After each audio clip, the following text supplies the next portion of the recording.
Good day, Blend nerds. Let's jump into Blender.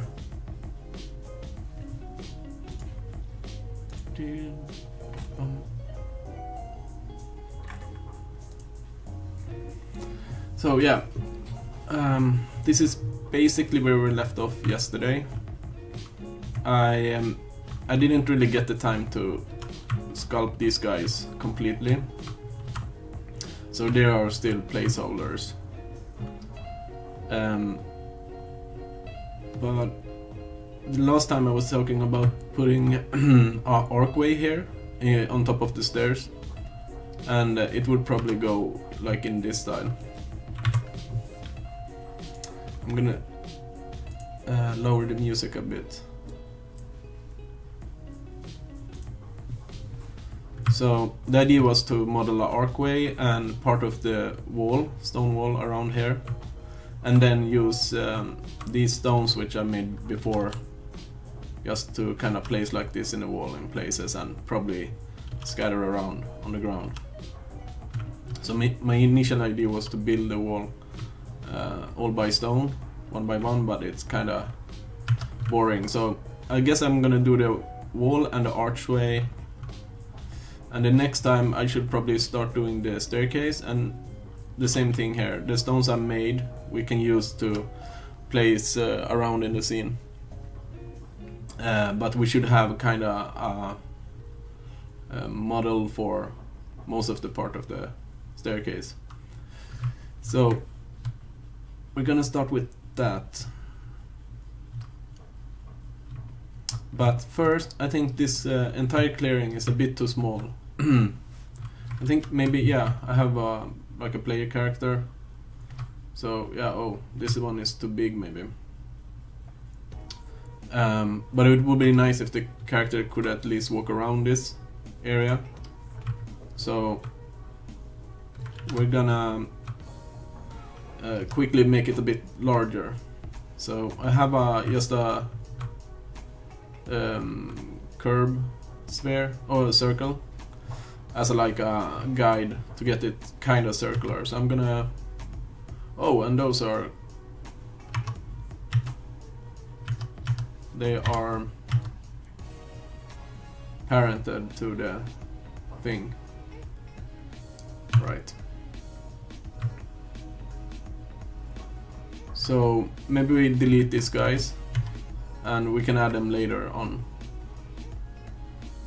I still have on my Greeble layer I have a copy of all the assets I need, so we can, on this like blocking layer, we can delete whatever we want and then just bring in new copies. But to avoid jumping between layers, I could maybe save, if I check the mesh name, so this is 1 low poly, 3, and this should be 2, no? Which one is the 2? That one. Okay, so these 3 guys just... Whoa. I think I need to clear their parents. Alright, so I'm going from... earlier I was in like local mode, so that's why. Kinda went in all different directions.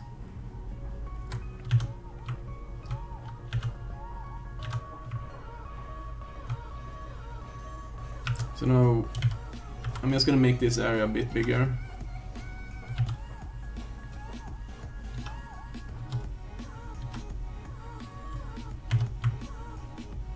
And see what kind of... Let's go back to local mode so it's a bit easier to place the stuff.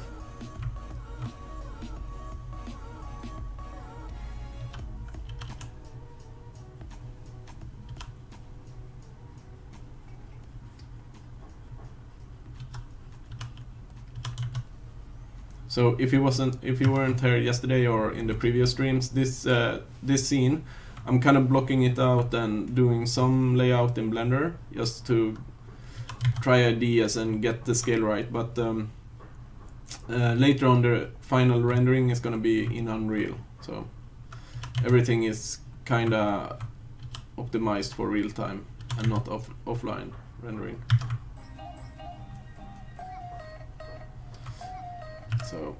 these like piles I made earlier, we can keep them in the scene, just maybe move them around a bit.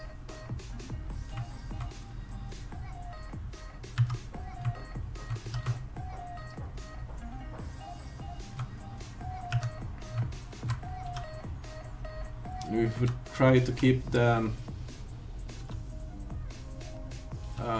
obelix, this tall part on the circle, which should kind of get us spherical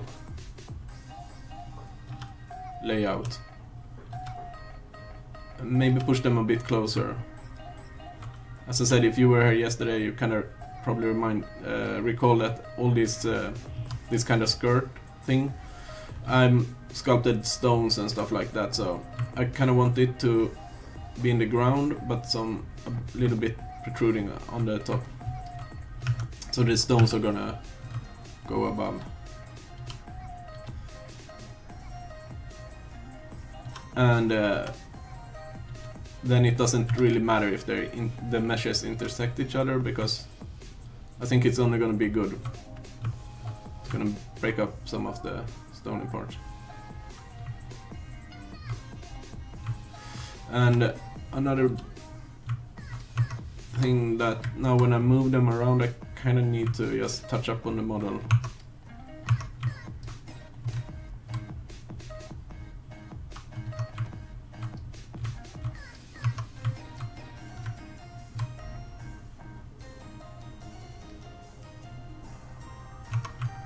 Just to make sure that they're beneath ground.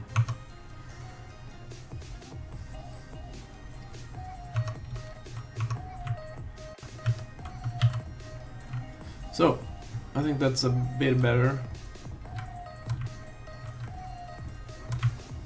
Can probably move these guys a bit to the back.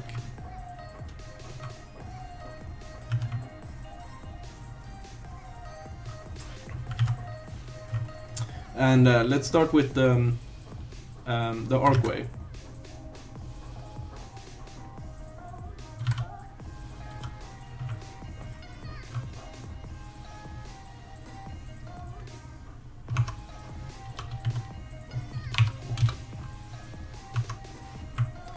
So I'm working in centimeters, that's why I'm like I moved it 50, so it's 50 centimeters. It's not meter or blender units. And I think the origin point should be at this place. Then it would, if I have the staircase also with the origin point there, it's going to be easier to kind of place them together later in Unreal and have them at the correct place. So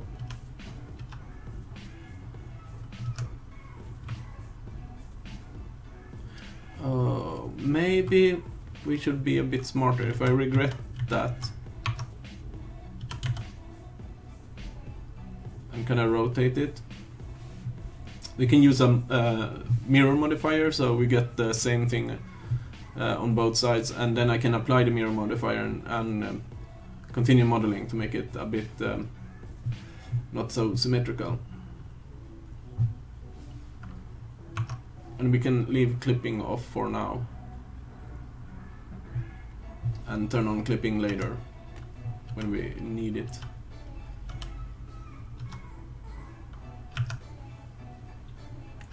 And maybe I should just have these two and the ground visible.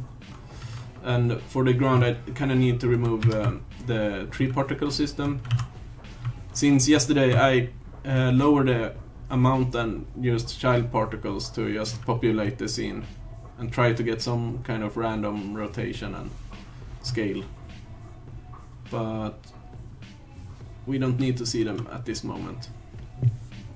So I'm just gonna basically block model this thing out and then lift it into another file, a separate file for the sculpting and stuff like that, and then I bring it back as a proxy into this scene, as I've done with all the other stuff.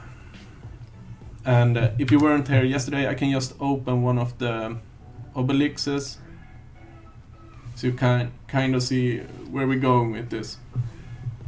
So we're gonna sculpt it somewhere similar to this, with like cracks and stuff like that. And I think I just need to apply the base to get rid of some of the artifacts. But you don't really have to mind about these shading artifacts later on when we use the decimate modifier. We're gonna create another mesh for it. So yeah, let's figure out. So we're gonna start a bit below grounds to make sure it's underground.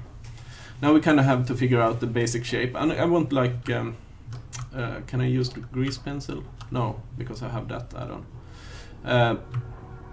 I kind of want a simple arc, and now it's kind of stupid that I kind of need to bring in my my oak tree to get a sense of the scale. Mortifero, hello from Greece. Hello from Sweden. I guess you guys have better weather, although we have really sunny autumn weather today, but it's a bit cold. So yeah, maybe around there should be the scale.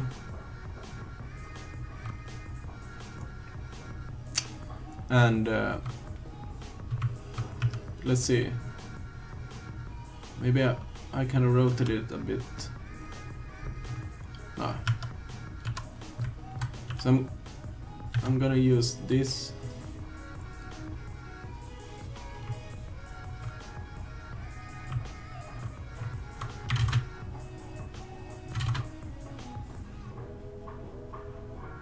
So there, it's clipping over there. And this is not the actual. I just need this to place my 3D cursor. Then I'm gonna try and spin this guy around.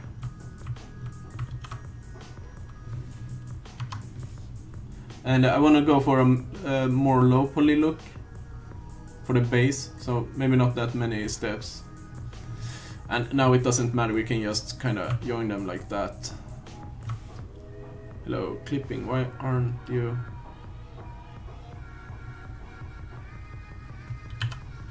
Okay, I think they are clipped together now. And because of I wasn't like in perfect orthographic view, we got kind of skew, but we can fix it.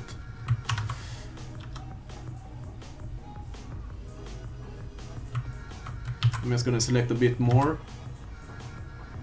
and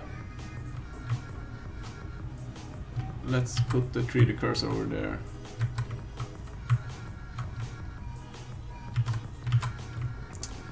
And probably rotate from the 3D cursor, and I'm just gonna scale up the influence.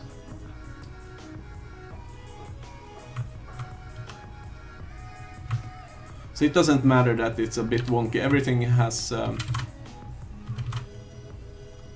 bit of wonky look in this. I'm gonna delete these two guys. We can add or maybe it's stupid to start adding loop cuts until we kind of know the shape we want, but yeah, at least one there.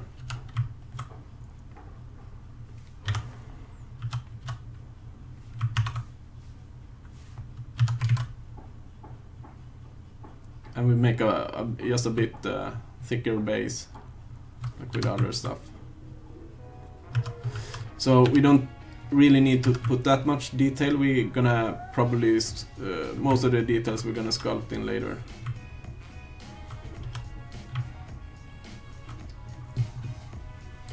Daniel, hi. Yeah, it seems that Mortifier says it's a bit warm in Greece. Daniel, your Eevee video, awesome dude. Thank you. I'm gonna try and make more Eevee videos, but I kind of wanted to work on this scene. And another plan with this scene was later on I'm gonna try and use Eevee and 2.8 to do the dev look of the materials, because stuff in Eevee looks quite similar to how it's gonna look in Unreal.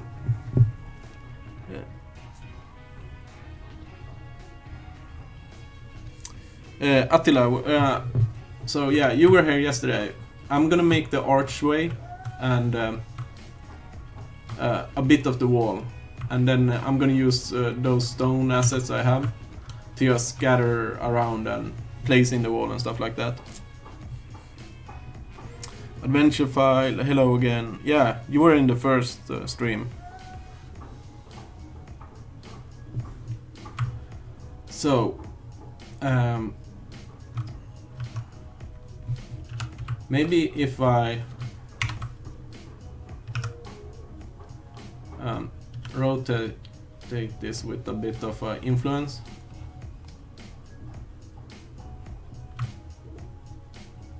You can kind of rotate all the archway stones. So these cuts are probably gonna almost represent where I'm gonna sculpt the stones.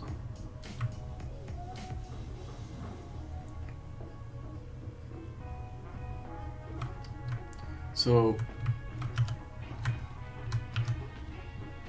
I'm gonna try and extrude and rotate with Alt-R again, and that didn't really work. This is also something that's a bit better in 2.8. Maybe I should just extrude by hand, but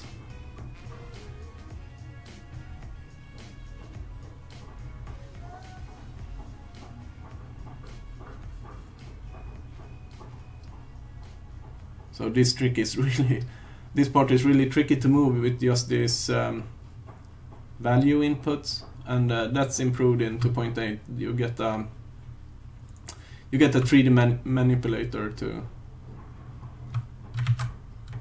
kind of help you out in the 3D scene.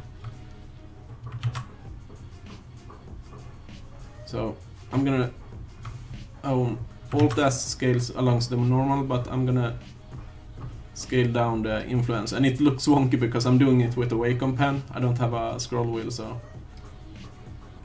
you kind of have to. So I think this is a kind of good start. Then we can model a bit on it and make it a bit asymmetrical. So this side is not going to exactly look like that side.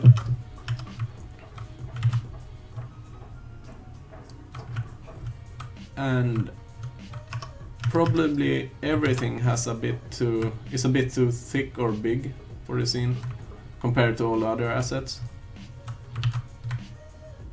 So I'm gonna, maybe that was,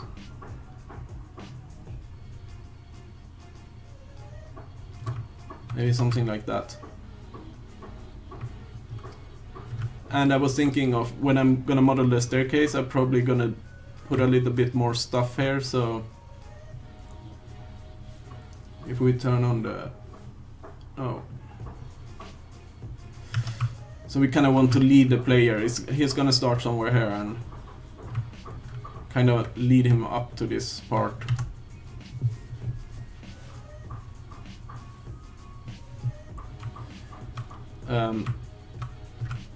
I don't think I'm gonna bevel anything. I think I'm gonna use just the sculpt to make the bevel.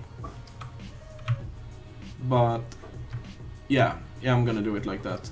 I was thinking if I bevel I get something for free, but it's nicer to go over it with the sculpt brushes. So I'm gonna try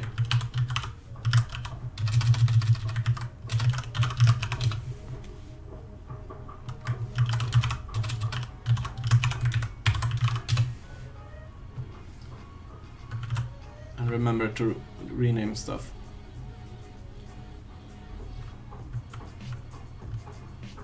So I'm gonna lift this into its own file, and where I can save versions, especially one where I apply the modifier.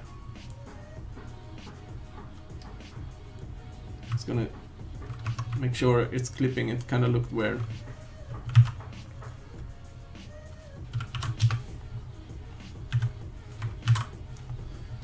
So I'm gonna append it in archway.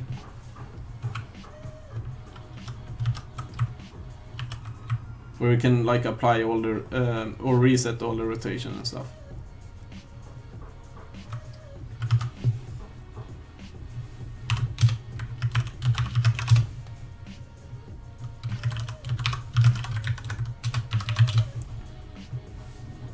So I kind of want to keep this version if I ever want to go back to the base modeling. So straight away I'm gonna save a second version where I want to apply the mirror modifier.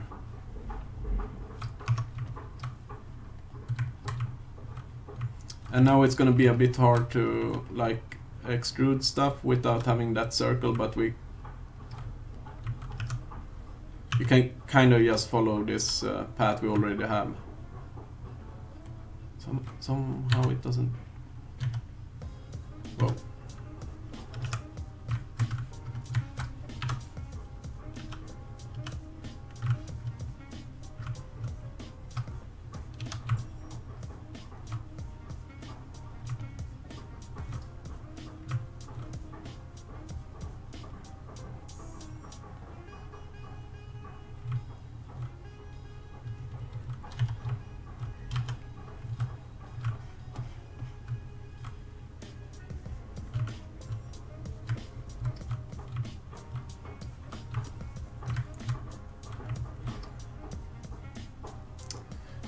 So the stream health seems pretty good. I'm just gonna check OBS, but I'm still kind of dropping a lot of frames, so yeah, to continue trying to optimize the stream.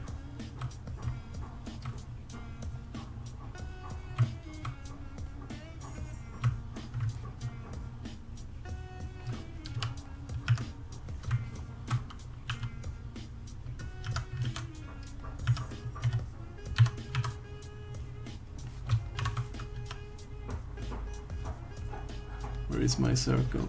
The influence.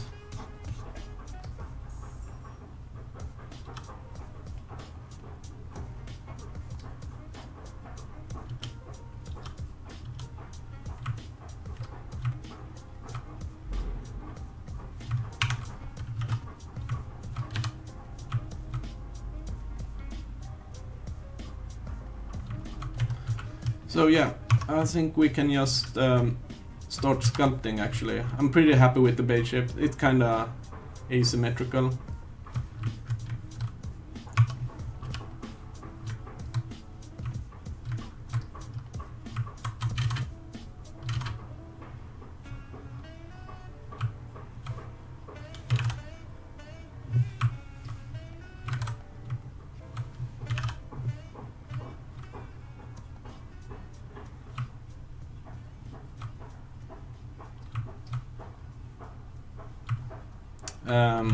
I'm just gonna go close the balcony door because somebody's renovating or something.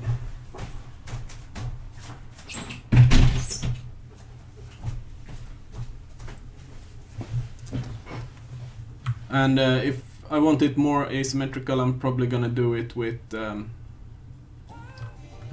grab brush when sculpting. So we kinda need to add more geometry. So should I actually... I'm just gonna save yet another version.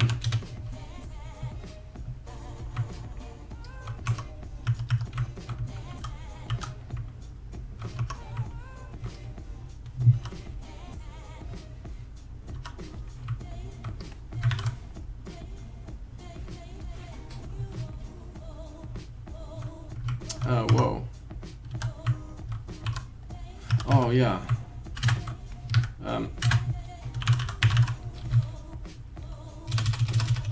I'm just gonna remove all doubles. No, still doesn't.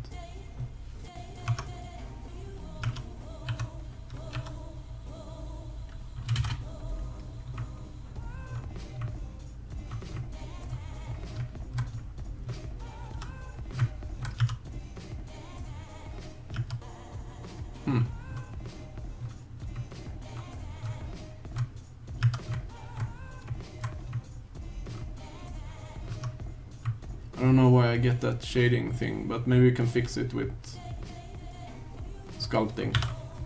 What? Let's add a multi-res once again.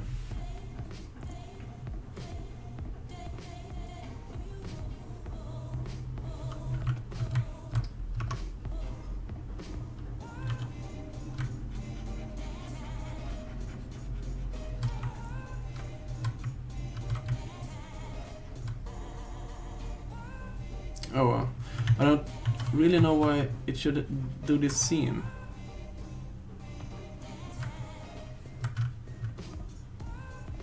But well, maybe it could be good placement for like a stone.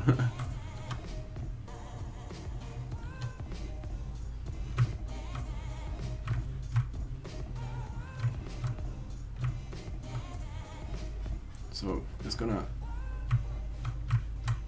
flatten this stuff out and then start drawing with the crack brush where each stone should go. I don't think I'm gonna actually draw each and every stone, but at least some of them. And the bottom part we don't really have to mind. I think we're gonna keep that underground all the time, so.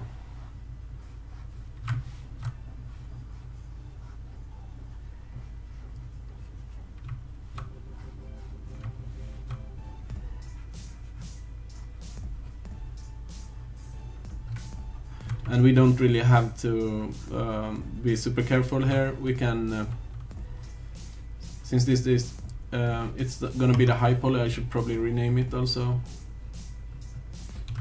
We can just add as much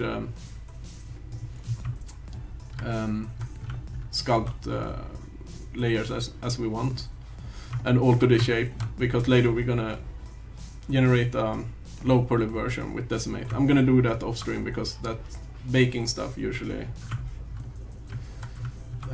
kills the stream.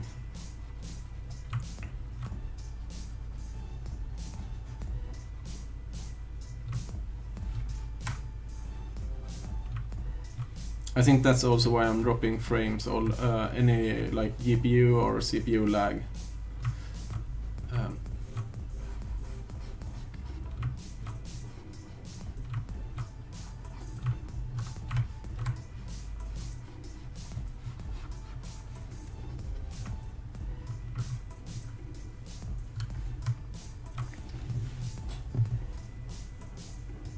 Oh, a face in the seam, yeah. That's probably it. Yeah. Should I probably try and fix it earlier? I have the sun in the...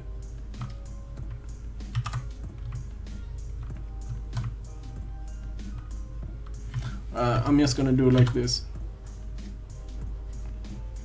so I can look into the mesh.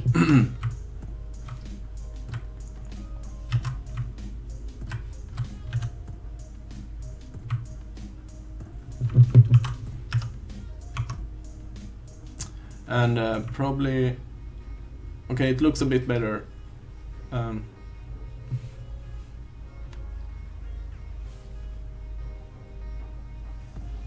Alright, so now I just have a tiny seam, but that part I think I can, I should be able to smooth it away.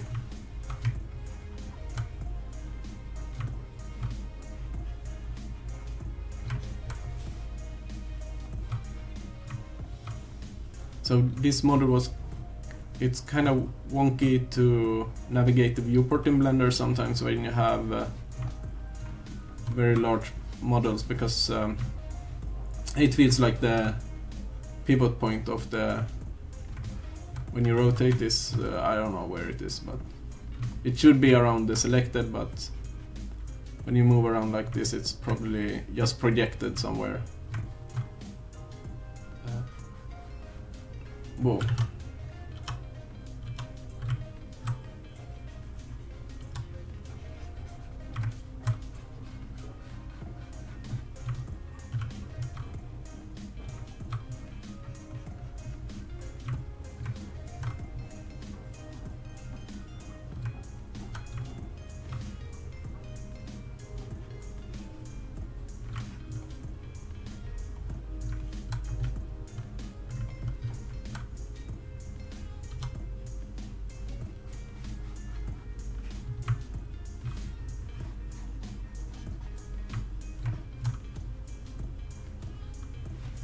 thanks for the tip, saying tricks.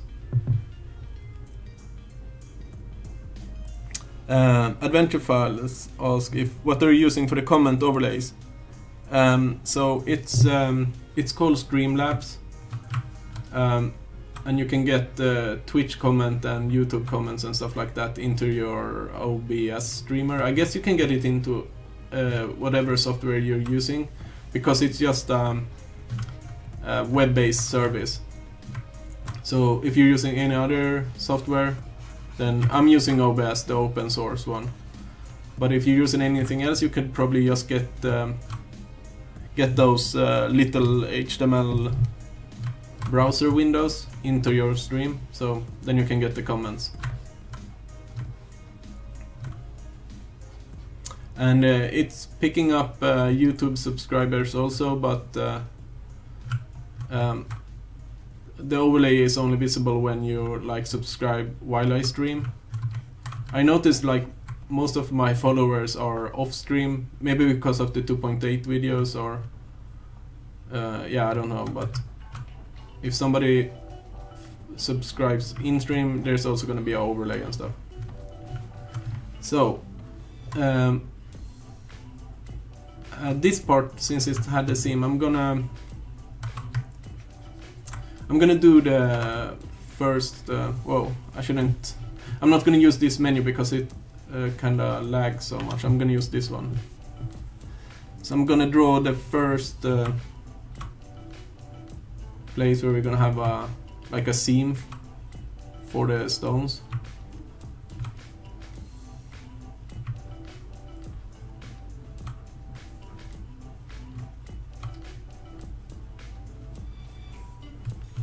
And then I was thinking of doing like on the other stuff, we're gonna have like maybe some like faint indications. Like here is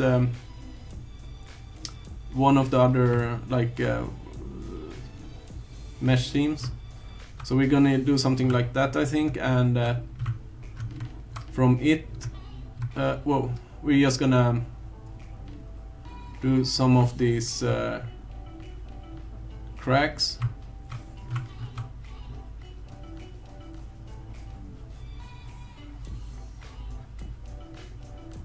I think that's gonna be good. Otherwise, if we follow the seams, we're gonna have like blocks that are totally squared. So I kind of want to make this arch look like it's been built of a lot of stones which were not like symmetrical, but some mason have chisel them into place. And I'm gonna go a bit closer up to get a bit better resolution on the brush. I think I need to change my Wacom pen, the tip of it, pretty soon.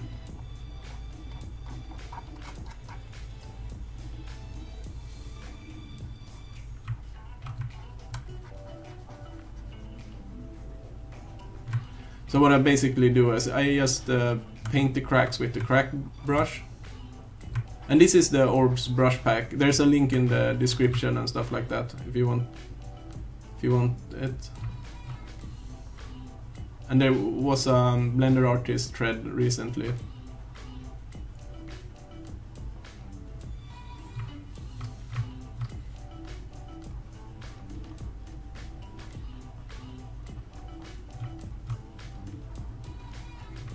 So what I'm looking for now is just to get like a decent depth of the strokes, and then I'm gonna try and pinch them together a bit.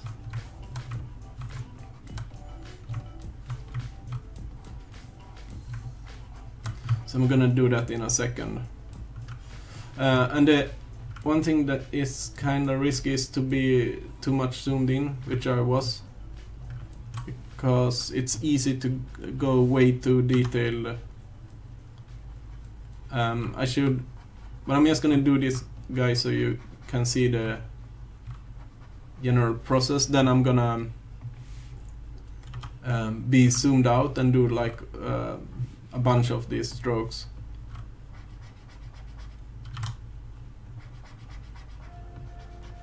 So when you pinch them together, when you have the like a decent depth, it's gonna more start to look like those tight cracks between rocks, especially when it has been like masoned.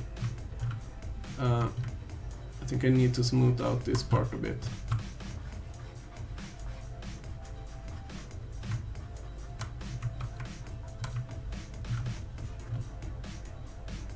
So that was I was afraid of. I was maybe a bit too zoomed in.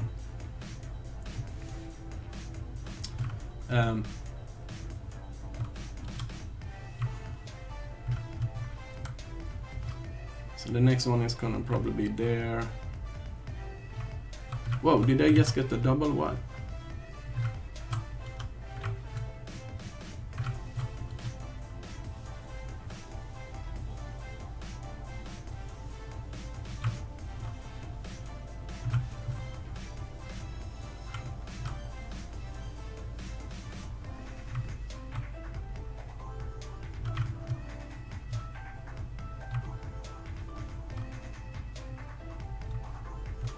Maybe we should try and keep these like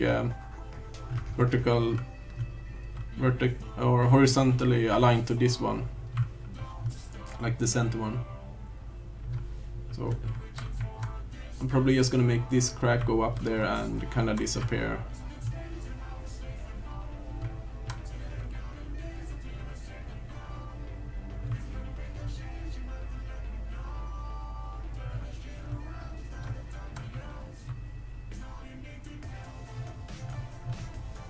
So all these lines I'm drawing now I have to go over later and kind of sort out.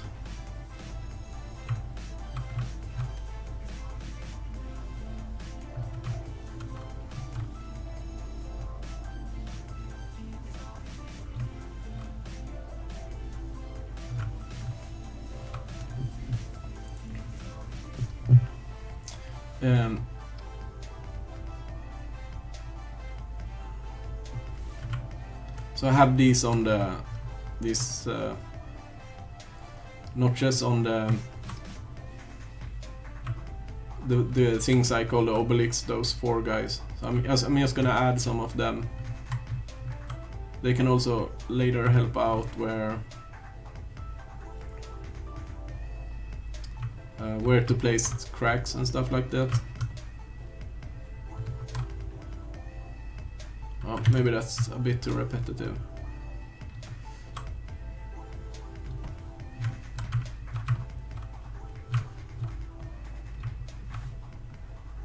But it's nice to get one in this on the edges.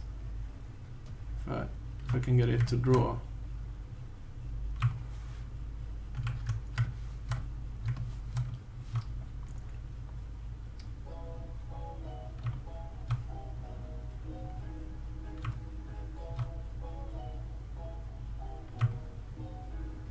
So yeah, sometimes it gets projected weirdly. Oh, I forgot, I'm gonna go into full screen so it looks a bit better on stream. Because we don't really need a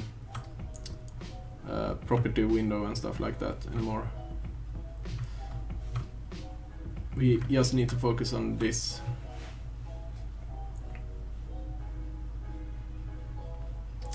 And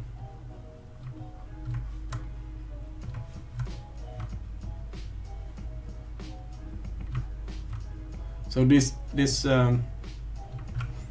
model was quite big, so that's why I kind of quickly go over it and just add some stuff. Later on, probably gonna touch them up with the flatten and the smooth brush and stuff like that. And now we can use, like I did before, use this stone one, which actually like does that, but we can make it have less influence and hold control, so we get this part where it looks like it has been shipped out. And probably on this place I'm gonna place stones, so but at least on this the vertical sides, we can make it like it looks like stuff has fallen out.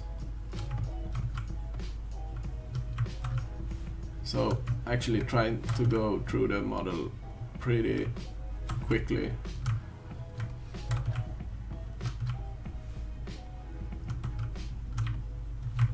And probably it should have fallen out in some parts. It should be, at least on the edges. It would be nice if stuff has been like that, like chipped away. We can add a bunch of small ones. And probably have totally forgotten this place, yeah.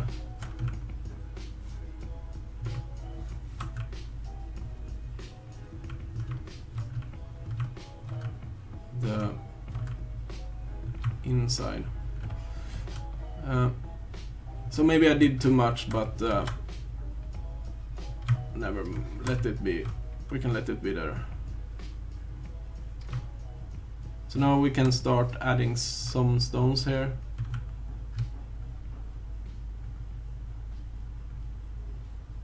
Or oh, maybe they should be bigger actually. It should be something like this, almost covering the width of this wall.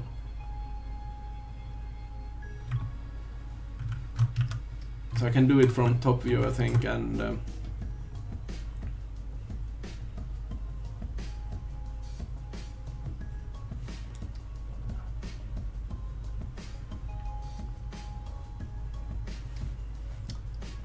later I'm just gonna use another one so we get a bit of variation.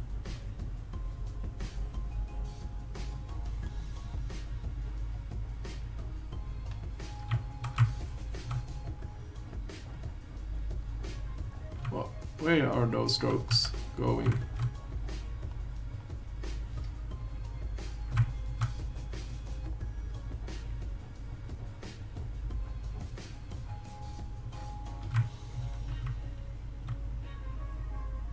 So I think it's a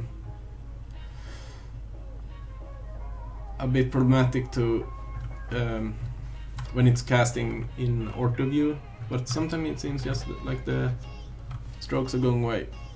So all of these strokes are like pretty much the same, so I'm gonna use this flatten brush and at least on some of them try and flatten them out a bit and make them less similar. So I think like these smaller ones could be nice to almost like flatten out completely, and then we have to figure out something else. But with all these like cracks later on, it's gonna probably look better.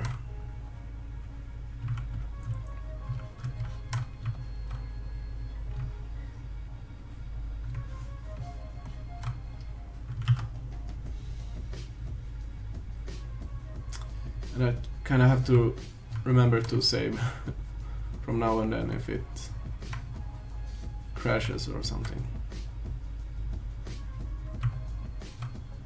But I've said it before, actually Blender's sculpting is pretty darn stable. It should be like really GPU and CPU intensive, so that's maybe why I'm dropping frames for the stream.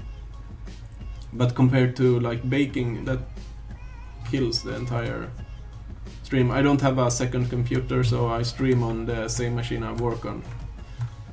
So that's why it's a bit iffy if it's starts to, if it needs to compute a lot of stuff.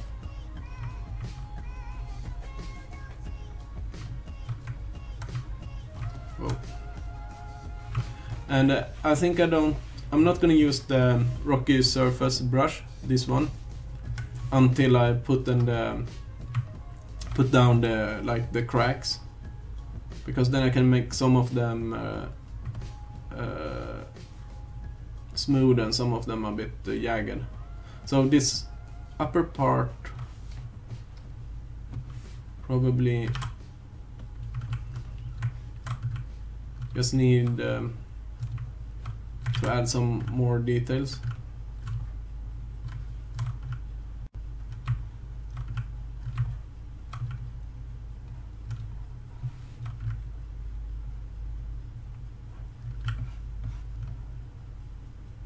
So now it's gonna be a lot of painting these cracks.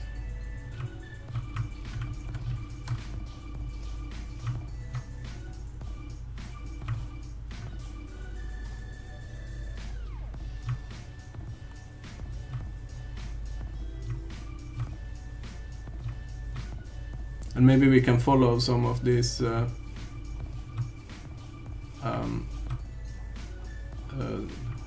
like notches we added.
So yeah, this is not that super fun to watch probably, but it's kind of meditative to do. You just tune out and get into like a flow.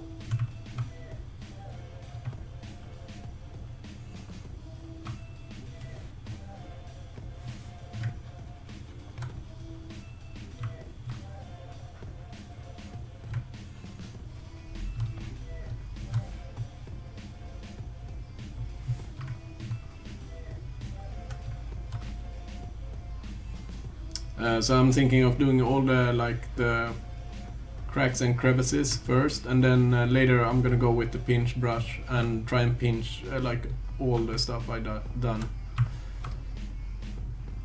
instead of like doing this and then pinching and stuff like that. Could be nice to try and have some kind of consistency on the style, and that's easier to do if you do it like all at once.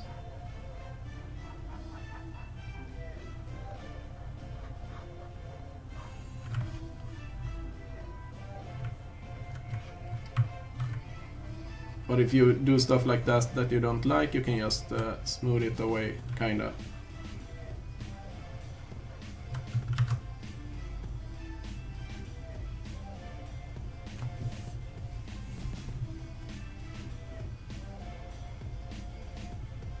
Oh.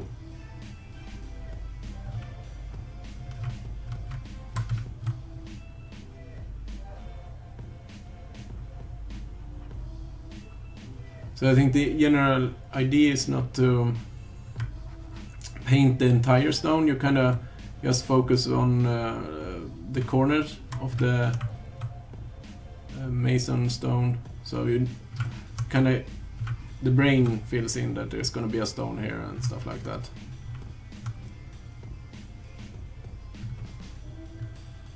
And we can see that like these chipped parts are pretty nice, so I can add them. Like for now I could go in here and add like a chipped part exactly there, and probably for this one we could add one like here in the middle almost, but then try to do it a bit spaced out and stuff like that. Soggy Pain, sup fellow blenders? Hello, what's up? Are you working on something fun, or?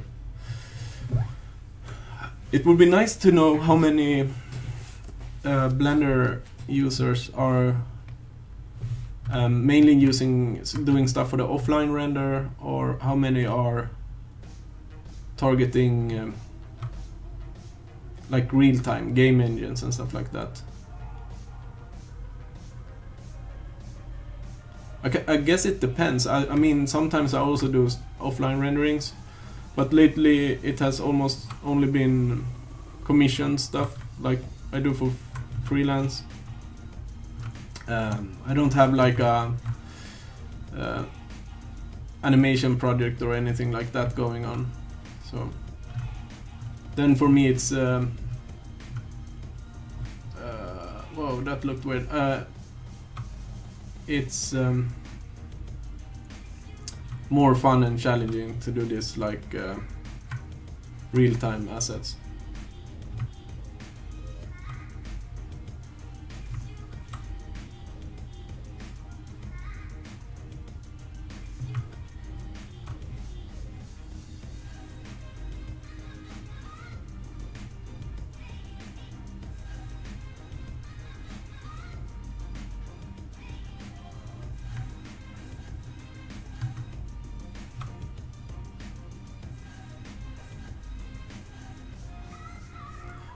Next week it's the Blender conference, so I'm not gonna be there, but I'm gonna try and watch live streams of it. So that's exciting also for us Blender heads. Okay, so I don't know if you guys could hear that timer that went off. So I kind of have a timer going. I'm trying to do the Pomodoro workflow.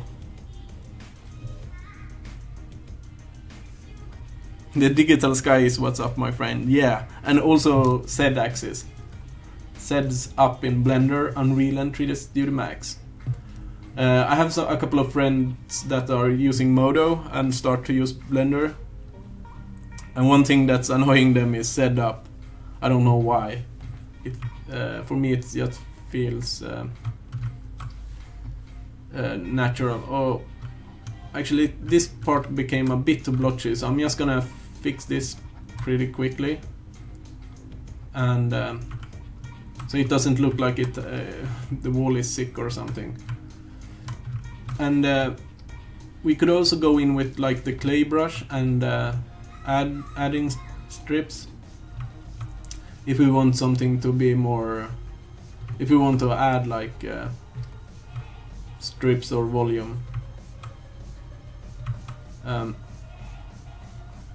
But we kind of need to smooth it out later, to otherwise it's gonna look more organic. But if you use the smooth brush, you can get some kind of like pinched areas which kind of look nice. It looks more like not like granite or hard stone, more like soft sandstone. So I think like all these all this stuff added, if you just smooth it out later, it could be nice. You could get some kind of free details where you could later go in and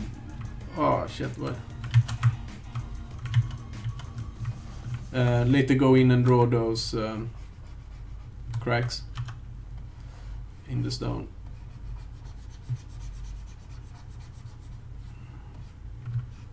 But maybe I should take care bit more easy on this, so I don't ruin it, because I kind of want to draw like a big stone for the bases here. Maybe it goes like this and then up, and so we have kind of huge stones for the foot or feet of the archway. But I'm gonna take a short break. I'm going to watch the live stream for the Blender conference. Yeah, me too, Soggy. I was on one conference like in 2012, I think, or 13, so it was a couple of years ago, but it was really fun. I plan to go on more conference later on, but this one I'm gonna watch here in Stockholm. We're gonna see if we can be at the office and watch it on a projector and have some beer and talk about Blender meanwhile. But guys, I'm gonna take a short 10-minute break, and I need to make more tea. I have just a cup left, and it's cold. So you guys can just hang around, or you can leave the stream and come back later. But it's gonna be a 10-minute break now. I have stuff to do, but after the break I'm gonna continue working on this archway. So be right back.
Alright, I'm back.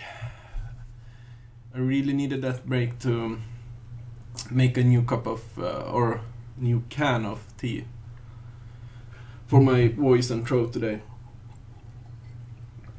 But also those breaks are kind of nice to keep track of time.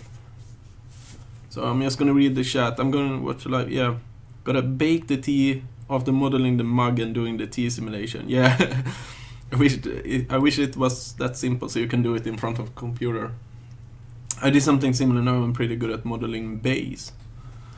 Bays. Not bays, but bays like in where the boats anchor and stuff. So, but when I took the break, I kind of realized one thing. I kind of jumped in too early with the detail stuff. So I'm gonna use the grab brush and probably the inflate brush, just to add a bit of asymmetry to this thing. So maybe we can maybe make it not too much, but just a tiny bit. So especially this where it's a bit thicker, it kind of it's not that level at all the playsets.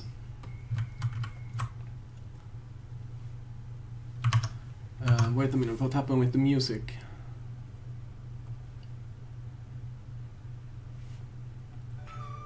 So the music I'm playing, I tried to find like non-copyrighted music on YouTube. I just play one of their playlists. So it's kind of horrible, but I really need music when I work.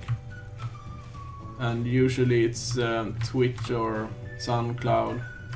And even on YouTube they live stream kind of good music, but most of the times I get like 10-20 emails of copyright stuff.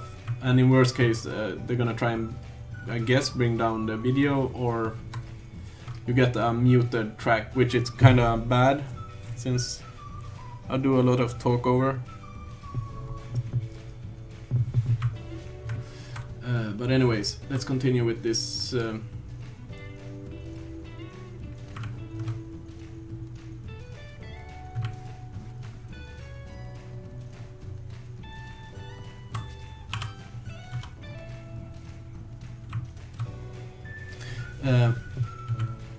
Can you actually use probably a texture? Where's the mask texture? Maybe it's not. So I'm just gonna try and use one of these textures that I already have packed with Blender when they finish loading. Or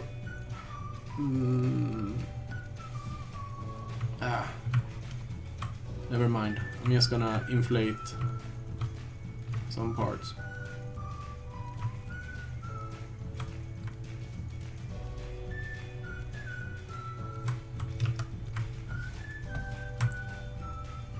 But not too much, then it's gonna look more like clay than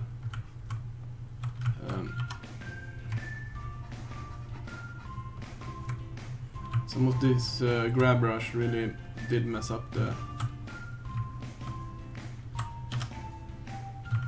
apology. There's another really nice brush in this Orb Brushes, which is this one. So it's for like worked over copper, but if you hold control and reverse it, you kind of get this Voronoi cell pattern.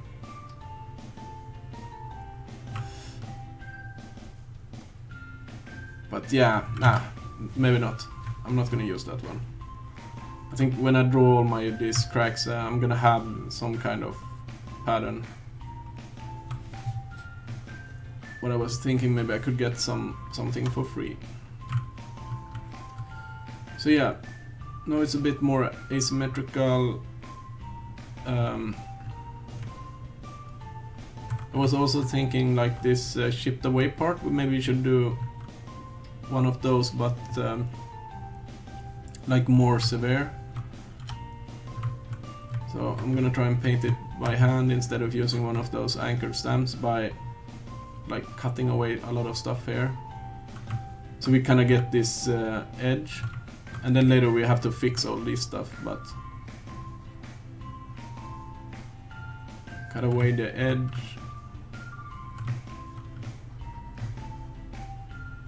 We can try and add back some here. So this is going to be like a corner of a stone, and the other part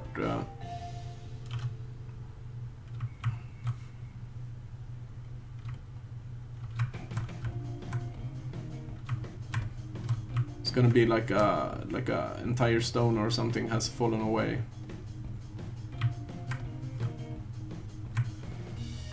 And over time it has become smooth and whoop.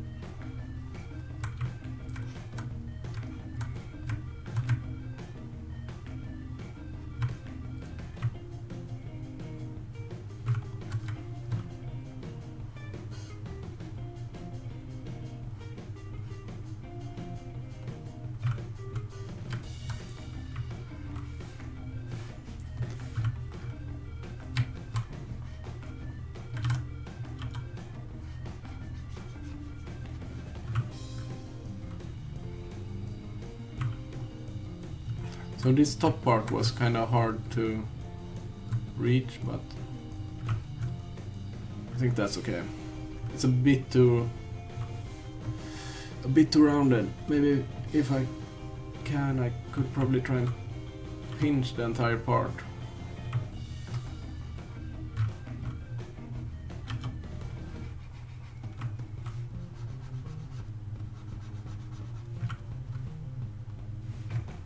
Okay, that looks a bit better.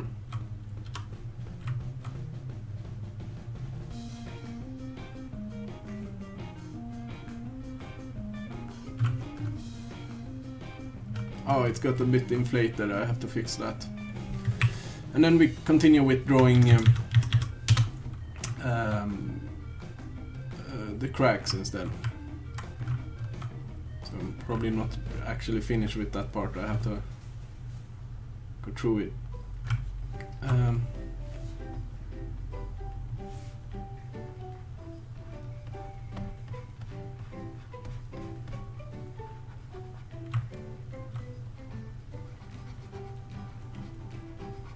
Yeah.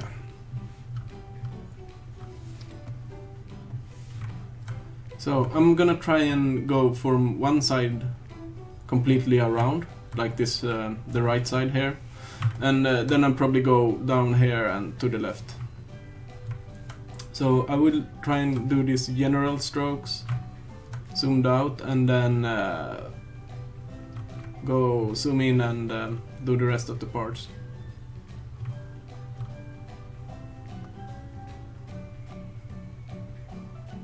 But it would be nice to have like almost one huge stone over here. Whoa.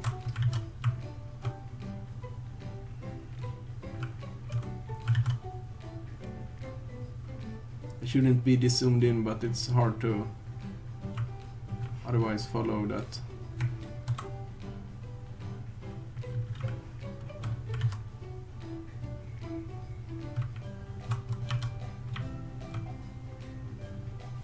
Okay, this music was kind of cancer. I'm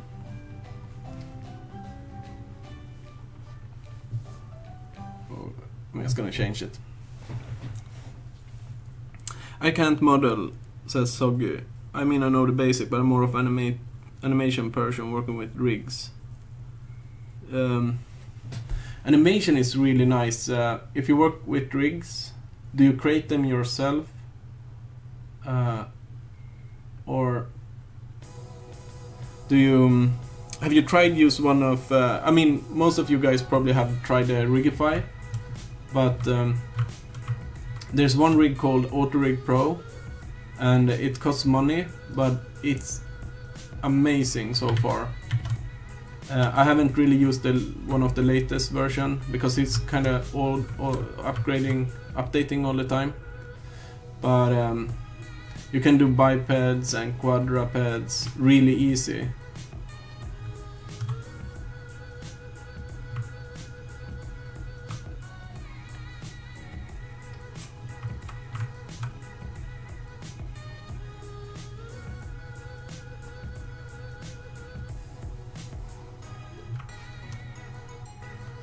you should check it out. It can also generate one of those bone map or like easy picker, so you can get like the fingers and the bones for the face and stuff like that really easy.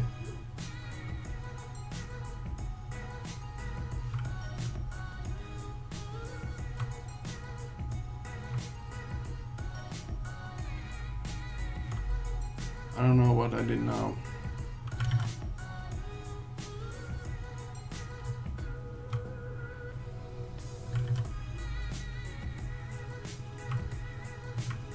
Try to want to keep like clean lines, but yeah, or straight lines, not like these curved ones, but sometimes it happens.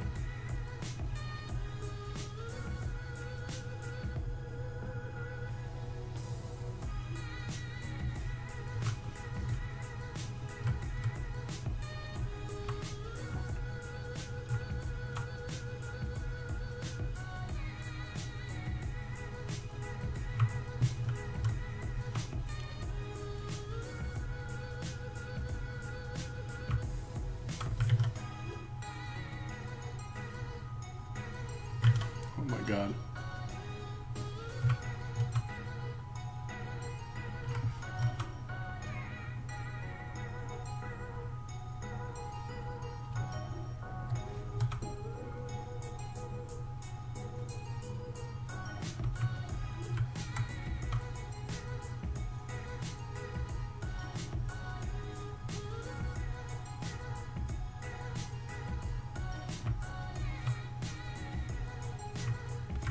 Should probably have some cracks that follow this ridge,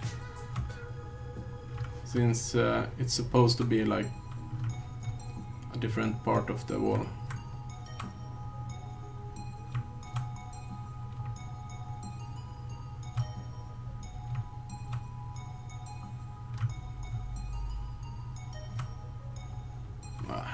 That maybe wasn't the best placed one.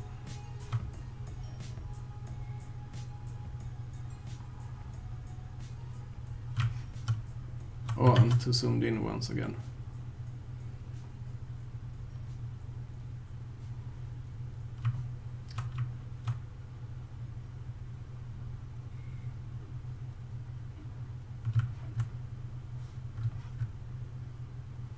So basically what I'm just looking for is having some kind of consistency. So up here there can be like smaller stones for the arc, but I think down here we should try and keep this spacing between the cracks.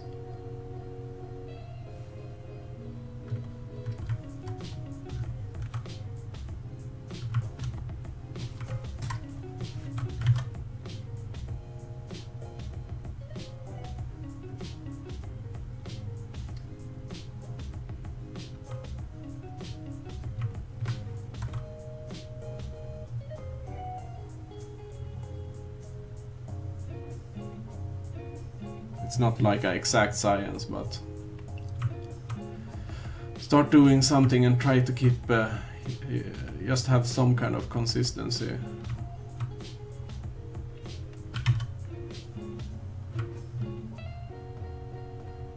And then we can just do one here that goes kind of like this and up, disappears.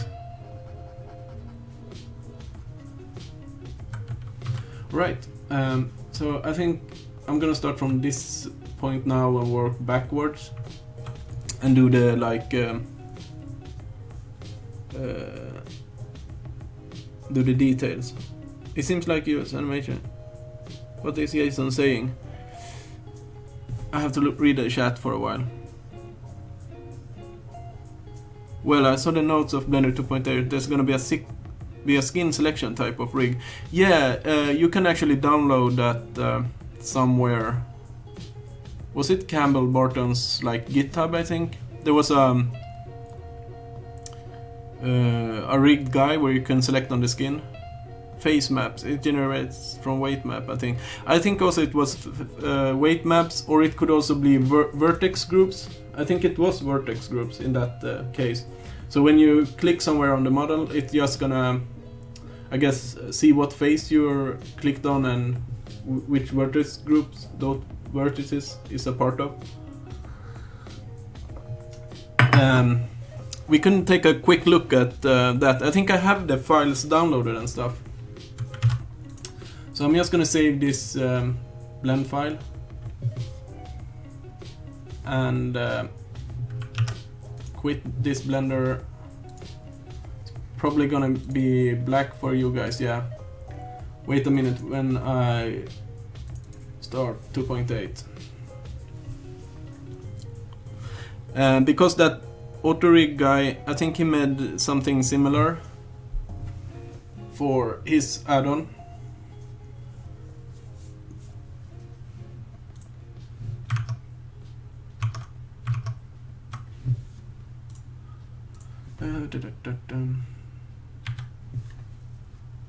Where can I have saved that one?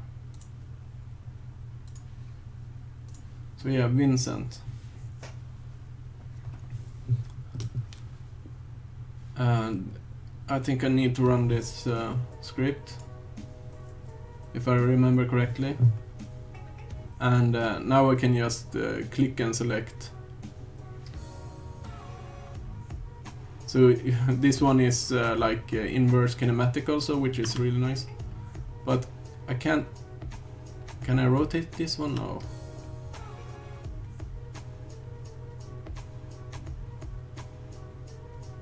But this is pretty cool.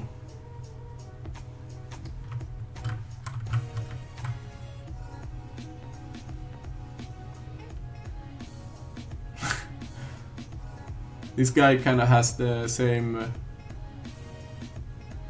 glasses as me. Whoa, okay, I can't go into...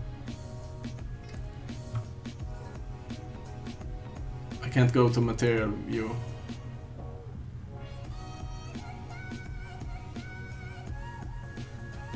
I think you had this like one controller to like inflate the cheeks.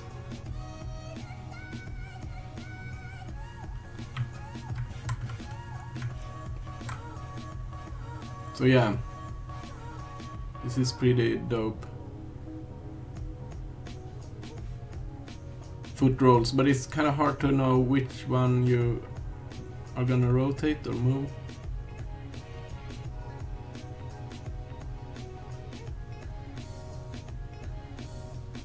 But yeah, rigging is gonna be way better in 2.8 also.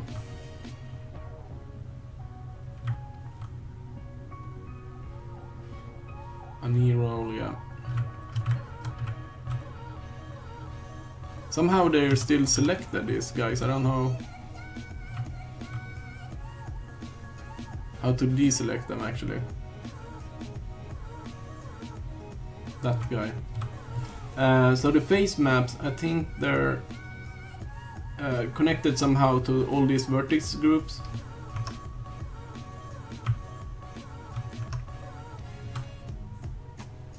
So we should have one, maybe not, maybe there's something.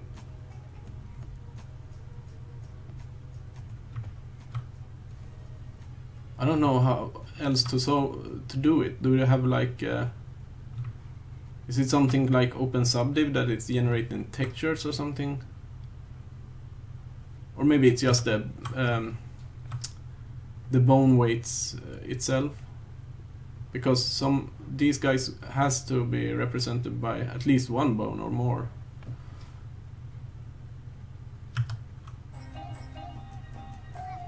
But this one is still selected. I don't know why. Yeah, but it's I think it's like highly experimental still.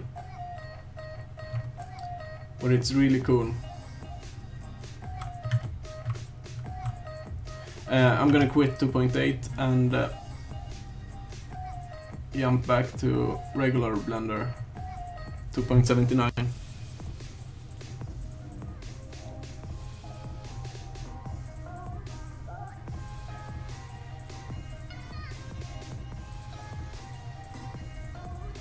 Jason says, I think it was said to auto-generate, probably from the vertex group. Yeah.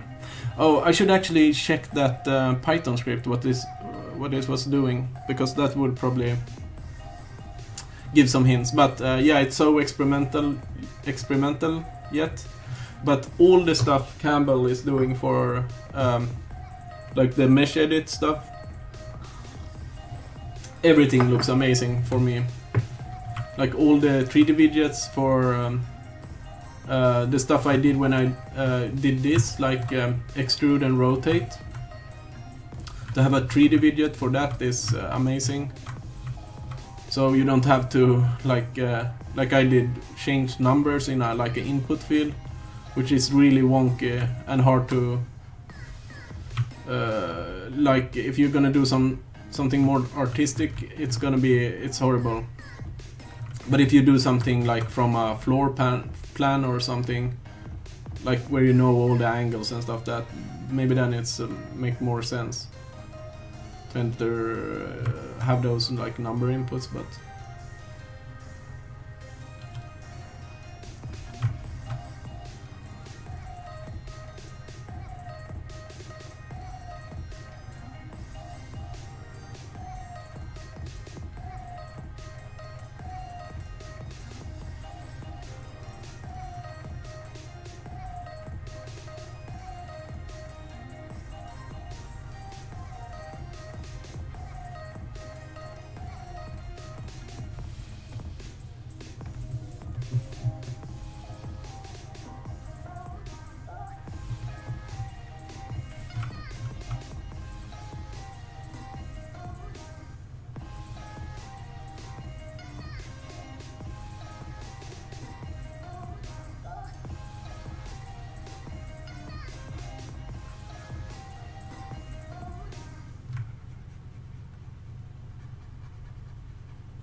so we have a lot of stuff to look forward for 2.8. Not only like modeling, but also rigging. And one major thing is like Eevee for me. To be able to look at your like models like this with all the PBR maps you need.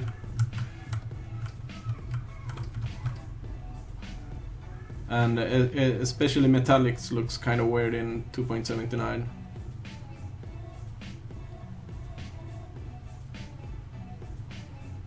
In the viewport, in the material view. In Cycle it looks amazing, but then you have to switch to offline render.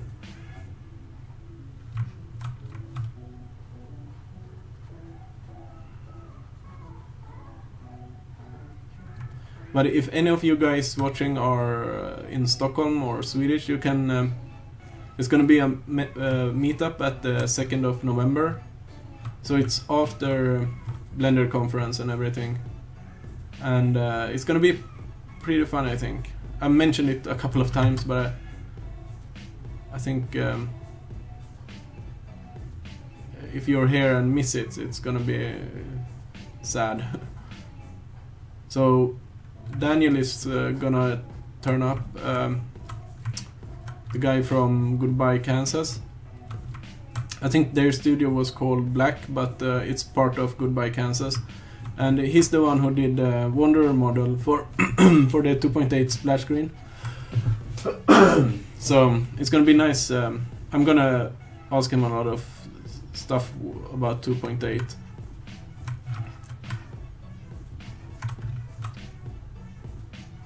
Like how he uses it, if he uses it already today, or if it's just to kind of render your model.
Oh, so yeah, I'm gonna try and finish this pretty quickly, all these cracks, and then, as I said, go over with the pinch brush and pinch these cracks together, and also this where it becomes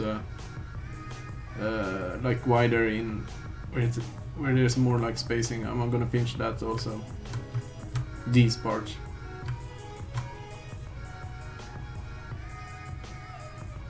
Whoa.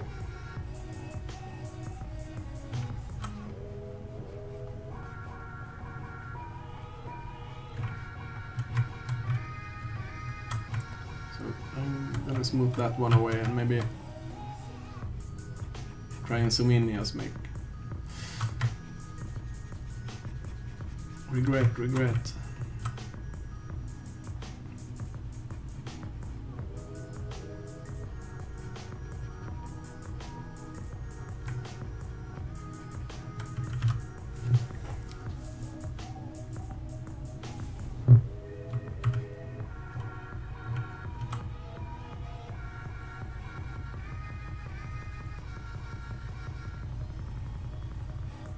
So yesterday I did more texture painting on the trees and stuff like that, and we talked a bit about 2.8 also. So there's another thing that's gonna be really nice and interesting to see, and that's the workbench engine. That's the engine that renders when you're in like texture paint and edit mode. So I'm looking for, I hope they kind of mention it on the Blender conference. I looked at the schedule, but I kind of already forgot all the talks. So whenever I have time, I'm gonna look at it again and see if there's any talk about the workbench engine and what's the plan with that. And I think I saw some post about it on the Blender code blog, so it would be nice to yeah, read up on that one. I just read it quickly, and but I think I saw somewhere they were mentioning like texture painting and stuff like that. So I want to just like the EV material mode is gonna be pretty dope to do some painting, but if there's like a unlit, at least if there's a unlit mode, I would be super happy for texture painting, because you're gonna have to, I mean, it's mostly for like albedo and stuff like that, but sometimes you just want to be like in a channel mode, like roughness or metallic, and just paint that and see only that channel in unlit, and then switch back to EV and check how it affects the material overall.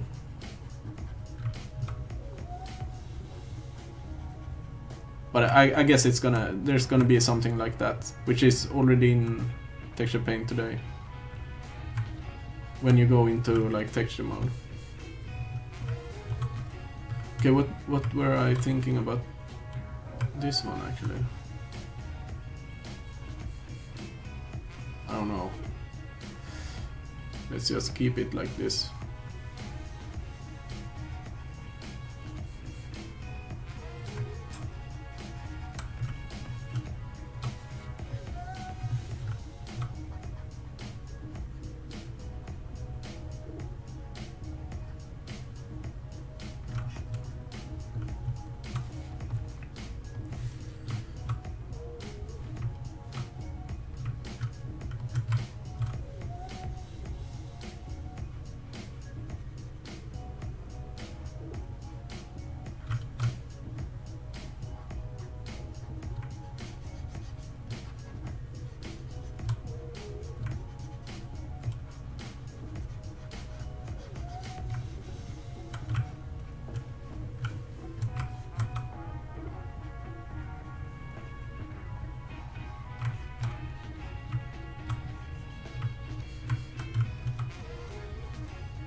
So we're kind of gonna have one stone going there, but I want the like this one to fade away to nothing, and then it's gonna be more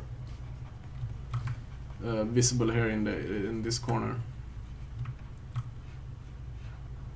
So I have no idea where I'm. Okay, I have tons of stuff to do on this side. Oh my god. This is the back-breaking stuff, but yeah.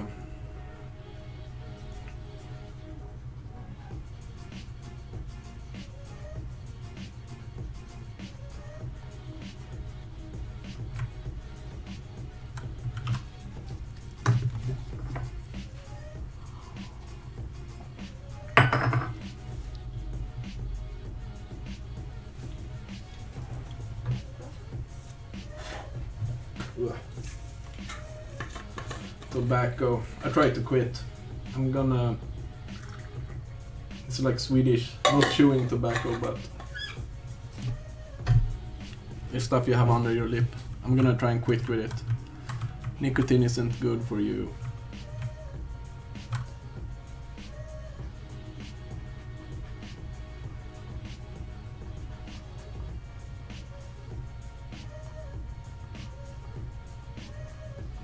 Stuff like this you could probably have a brush for, but it feels like it's... you kind of want to make it by hand each and every time, so maybe but one of these... maybe a brush with like a Voronoi noise where you can just stamp and then go in and do the details later.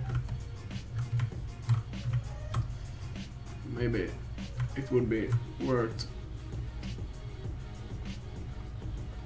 considering or like exploring.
Whew.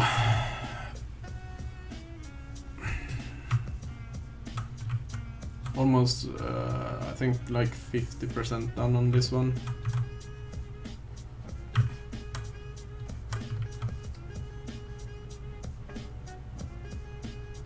Or a bit more actually.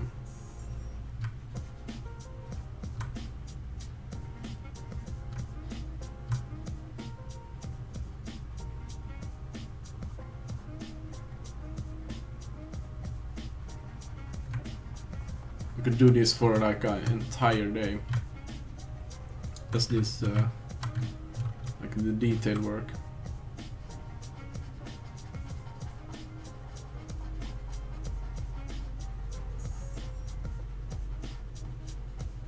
I'm gonna try and finish this one up today, so it's probably gonna be like a 2 or 3 hour stream again, and then I'm gonna do some more modeling because this one went pretty quick in the beginning. I'm gonna try and do those the staircase up to this area where the wall is. So I'm gonna do that, like the blocking and the base mesh, and I'm not gonna start sculpting on it. I will spend like the second part of the stream just modeling it and do more like box modeling, more details with modeling instead of sculpting. So that part is going to be a bit more fun, I think. Oh, what did I do here? I kind of ruined it. Anyway, doesn't matter, it's pretty close to the ground.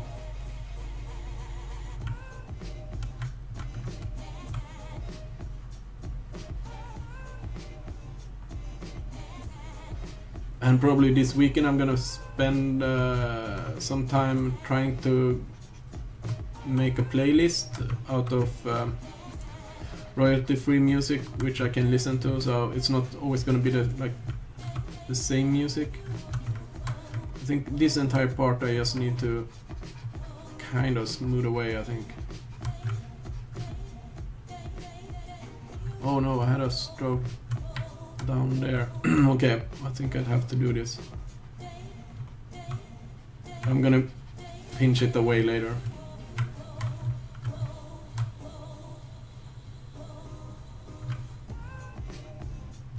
This one we could probably...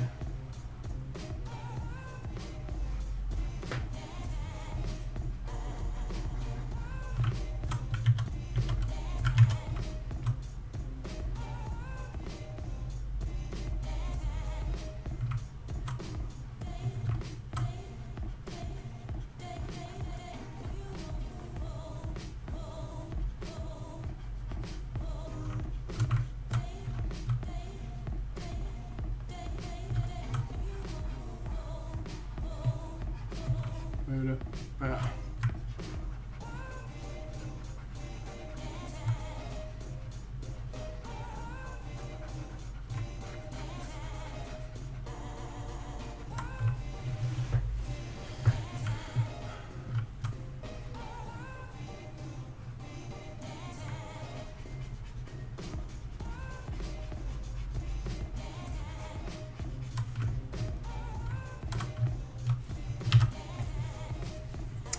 Attila says, what is your way of learning Blender? Tutorials, favorite YouTube channels, free, paid, which source would you advise trying?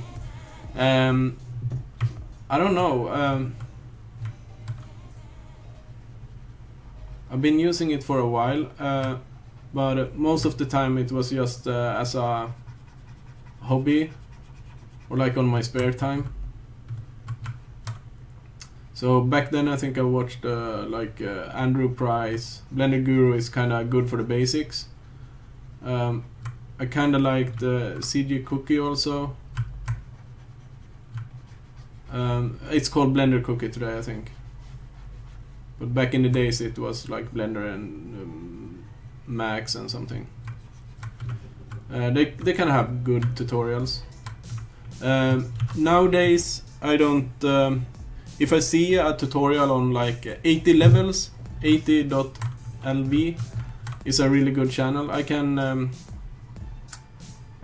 post the link in the chat. So recently I really like that one because it's so oriented towards real time. And whenever I find, when they show something there, I just watch it and try to pick it up. Even if it's not Blender. Some of the stuff are Blender, but most of the stuff isn't. But you kind of get the general idea, and then it doesn't matter if it's what kind of application it is. I think it's more important to get the mindset and stuff like that.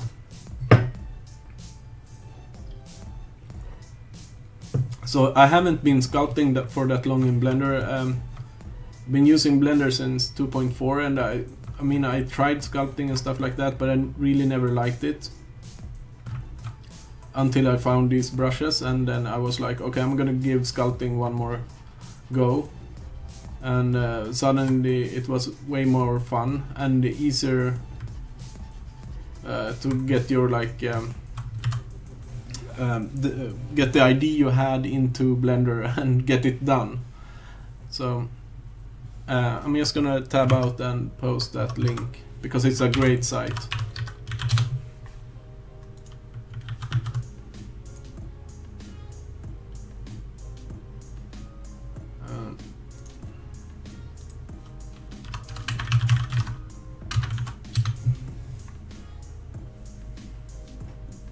Other than that, I don't know. I think it's if you don't know what to do in Blender, you could just watch Blender Guru and Blender Cookie and stuff like that, and try to pick up stuff on everything. But if you do know kind of what you want to do, usually I just search for it on YouTube. And recently, I think the Blender Foundation has had a series called like Blender Fundamentals, which is like these short videos about some of the features and how to use them, which seems really basic, but it has been good for some of my friends that are like new into 3D and used to Modo. So I think it's good for anyone that just want to pick up the tools and stuff like that to watch those fundamentals. I really wish there was a almost like a browser built into Blender. Like some applications have that WebKit version, so you can browse stuff. Because it would be nice if there were more like officially made videos about some of the features. So if you know you're gonna do like a fluid sim, you could just launch from within Blender, launch like a YouTube video short intro about it and stuff like that. Or you just do it yourself, but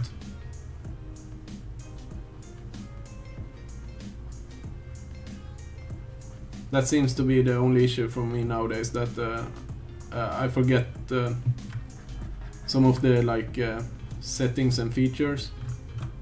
So I just look at YouTube or on the documentation online,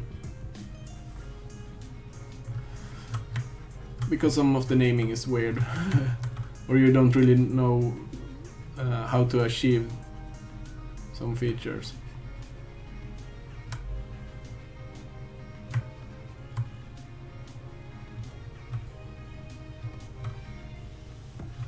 I think lately, like I looked up soft body simulation and tried to do stuff, but then I realized it was way easier to do with the clot sim, and the clot sim seems to have replaced all the stuff I wanted to do with a soft body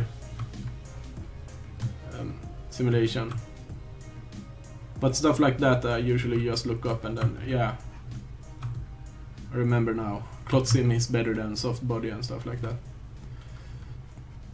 No, am I done now? Am I finally done? I think so. At least the first go over. Maybe now it's kind of too late, but maybe they should have been deeper or something. Oh, I have some up here. So not to bore this stream totally, I think I'm just gonna be happy with doing half of the model, like this half, which I've already done. So I'm gonna go through it, and then I can off stream I can just look at it and do the same thing on the other side. So we can go into like box modeling or like hard surface modeling that's there, and try to do some more details with modeling instead of sculpting.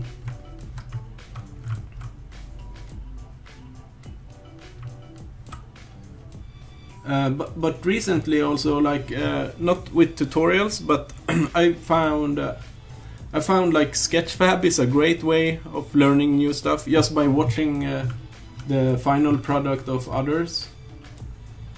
And you can see the topology if that helps, but it usually doesn't for me. I mean, if you're gonna model like a character and stuff like that, then it's pretty good to see the topology. If you have problem with like the eyes or the ears and stuff like that, then you can just look how other people have done it.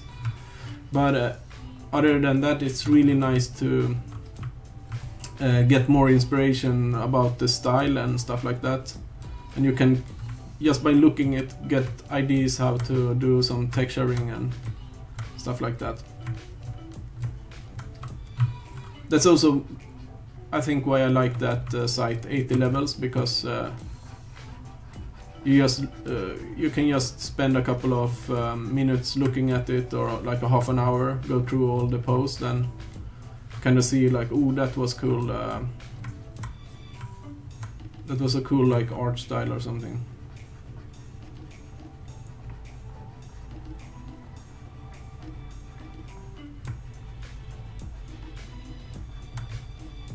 And Blender Nation is kind of similar, but it's more like more like news and stuff. But I guess you can get some inspiration from over there also. So this didn't really have any. This was just a straight line, so I'm just gonna add a couple of like small detail cracks.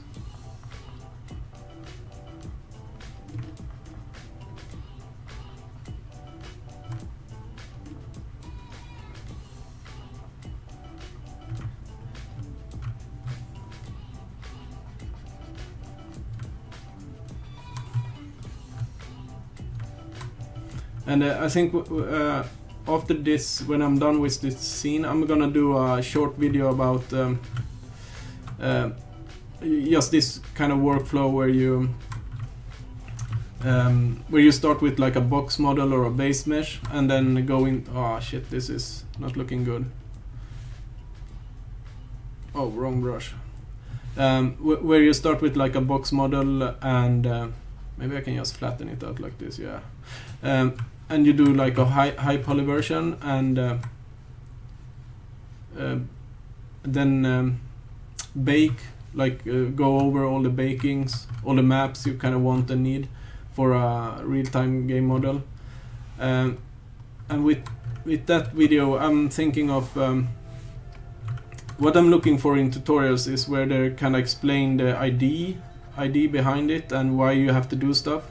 Not as much as like click this button, extrude this face, look what you have. It's more like it should be working for whatever kind of ID you have yourself, if that makes sense. So that was like one of the hard part for me in the beginning, to get like into the mindset of 3D, because I was doing programming and stuff like that. I always like to paint, and but there's so much like technical terms and general ideas in 3D that are hardly ever explained. So I hopefully with my video I'm gonna try and explain why I'm doing this, and why it pays off when you have like a normal map and you just paint highlights and stuff like that, you can get the normal map for the mesh and yeah, see the final results and like that. And also get stuff into game engines. Usually it's just importing, but you kind of have to think ahead a bit before exporting, and almost before creating also. So I'm gonna try and look up what the current polygon budget is. That also depends if you're gonna do like mobile or console or desktop, but you should kind of have that in mind when starting. But that's also one thing that's really nice with always keeping your high poly model stuff, and you should actually go texturing pretty high also in the beginning, so you can always downscale but you can't upscale.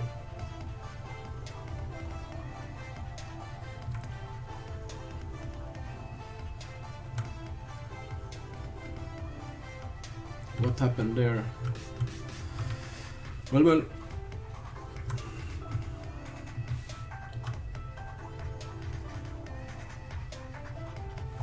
So now when I have all the like general cracks going on, I'm gonna go with this brush and just make some of these surfaces a bit more like rough like that, and then keep some others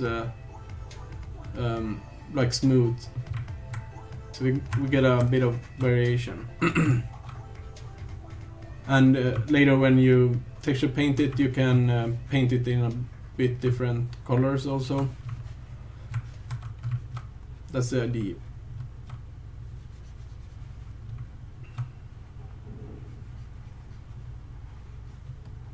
But otherwise this stuff mostly appear with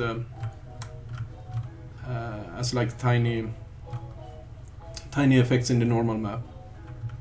I'm gonna release this mask because it was flickering a lot.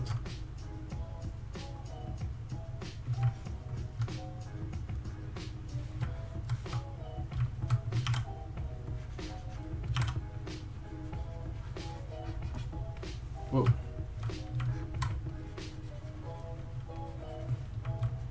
So I don't think I need to follow the likes, the cracked part that super much, but like in the general sense. They're kind of gonna box out which area is gonna be rough or which stone is gonna be smooth. And yeah, maybe I should have pinched before, but no.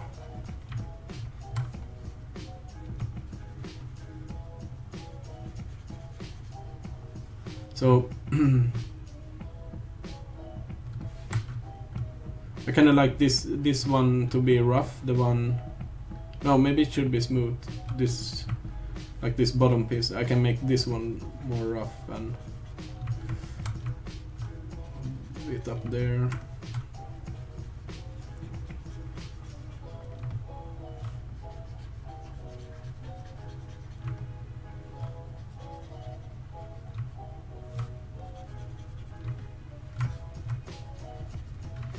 Okay, so I think I'm just gonna go over it and pinch in some places and then we can work on the stairs.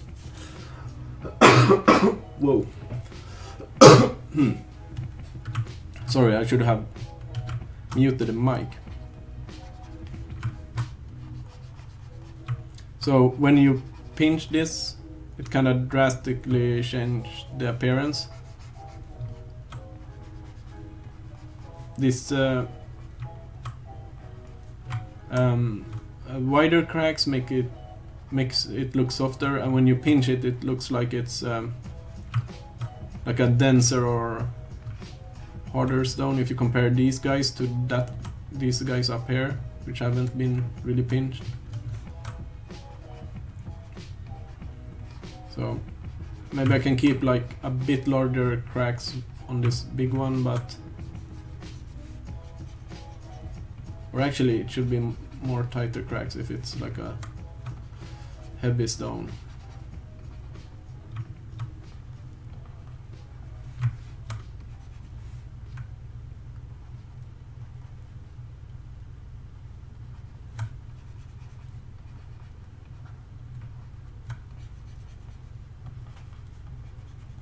Oh, that one I didn't really work that much on, so maybe I should try and work on it later and pinch it once again.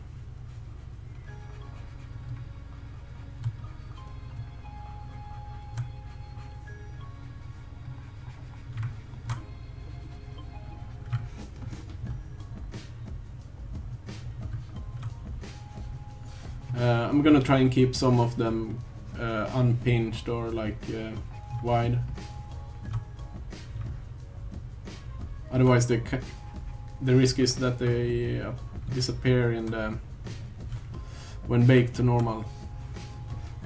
I'm gonna do the masking here so I don't get the other side in view all the time,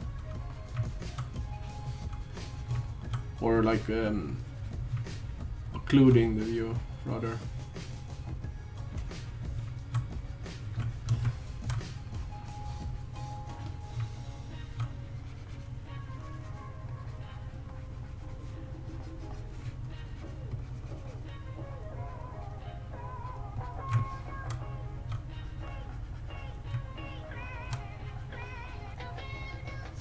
Whoop. Save.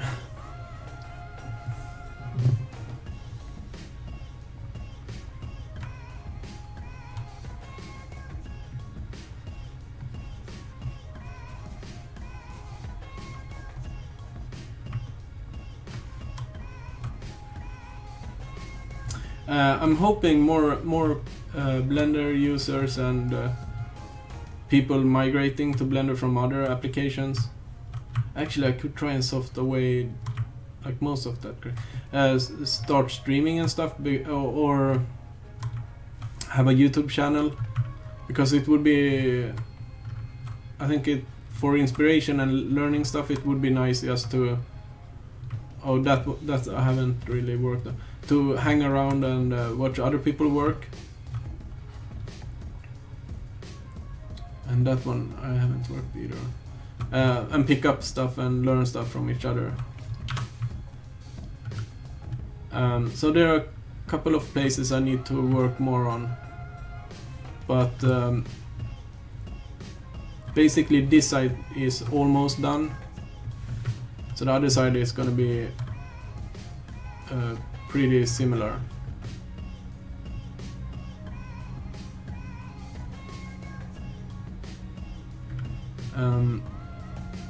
Some of the cracks became really shallow. I'm just gonna see if I can. I'm probably gonna redo some of them and do them like deeper. But yeah, and then probably gonna add a bit of actually like stones like this that look like they're protruding or like standing out from the wall also, not only these that are like indented.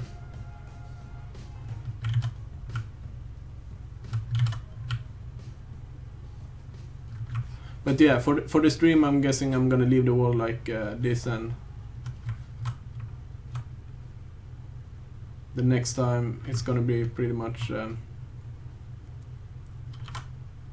more or less done in the same fashion on the other side.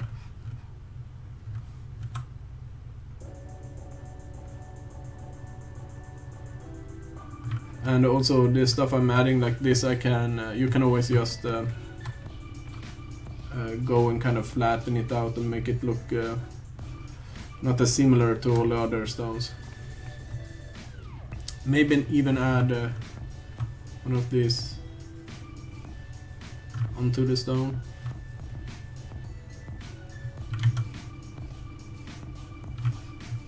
Yeah.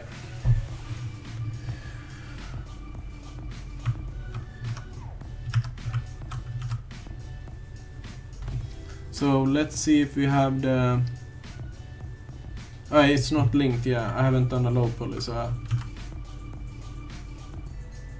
just gonna save it. And you can see all these artifacts. I think it's because of the inflate and grab brush, I'm gonna try and apply the base, so we get rid of some of them.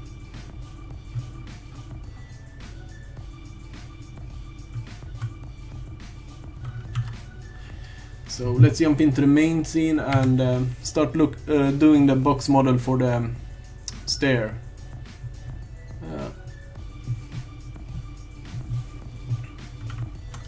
So this guy can be here as a placeholder for when I have baked the normal map and AO and made a low poly version and brought him back. Oh.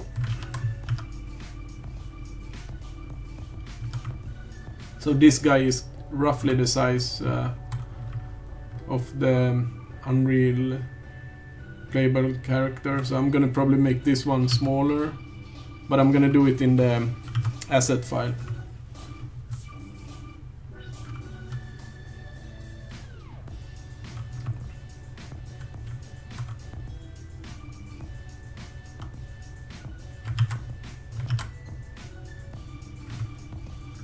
So what I was thinking of actually doing, like some keeping some of these stones. E2, B1.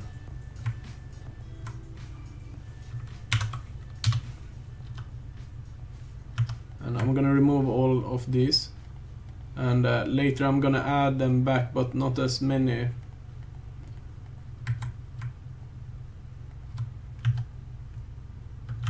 Just a couple of them, exactly as I'm gonna do with this. I'm gonna probably just maybe place them some kind of in the wall and on this ground and stuff like that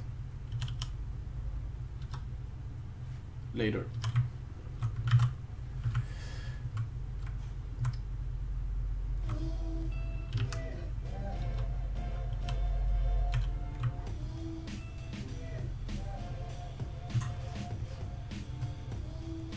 So I kind of lost the scale. Everything is a little bit too big, but I think it's okay. I think I can fix it later.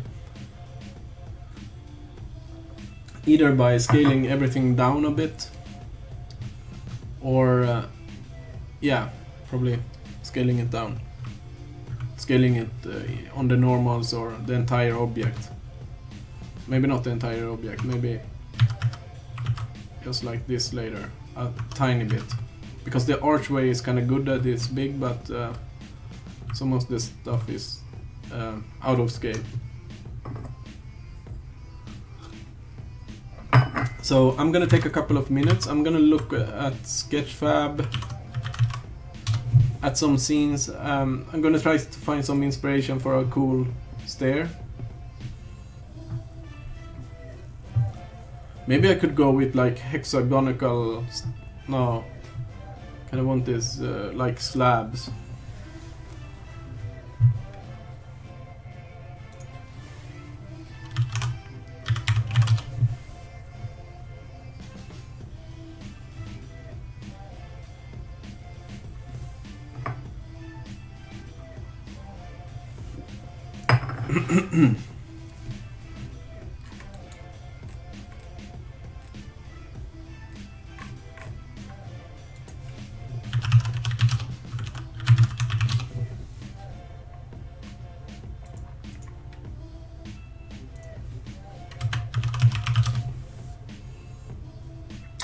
Oh, I googled like castle stair. Quite many of them goes like in a spiral, so I'm gonna have a curve, but it's too short, it's too long distance to be just a spiral.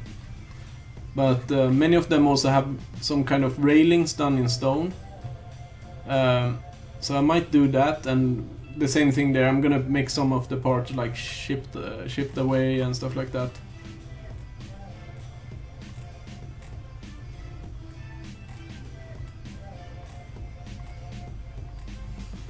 Maybe you could do it also when modeling. You could maybe do it a bit smarter with like a curve and array modifier,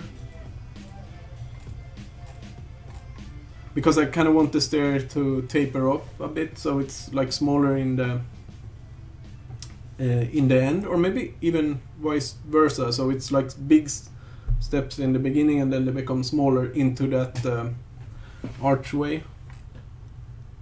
So I think I'm gonna go with that. I'm gonna like model a couple of stairs and then do an array modifier on a curve. And then of course applying everything once I start sculpting and stuff like that. But I don't think I'm gonna sculpt that detail. I'm just gonna go over it basically, I think.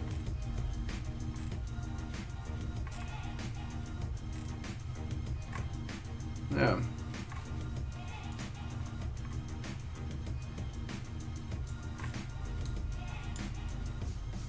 Oh, this was like this style.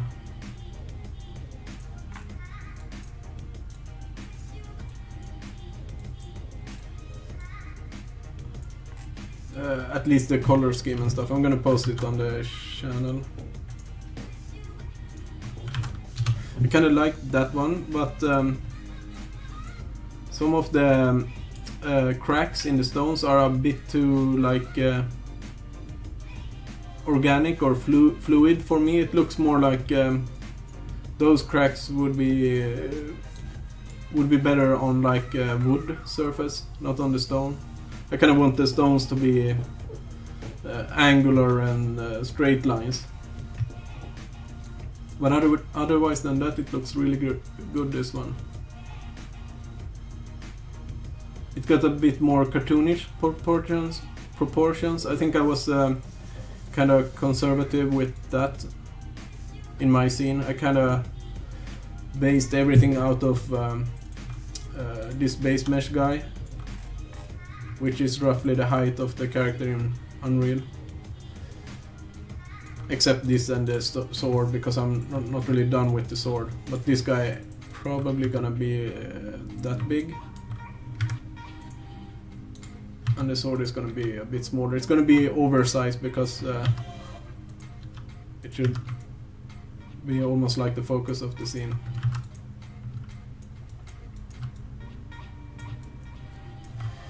Alright, so the basic idea with the stairs is it's gonna be thin in the beginning and then it's gonna wide out and it's gonna go on a curve, so it's gonna go a bit down this hill and ends somewhere probably here where the tree line is. So yeah, that's the plan. I'm not gonna take a long break. I'm just gonna go get some snooze and think about this for a while. Be right back in a couple of minutes.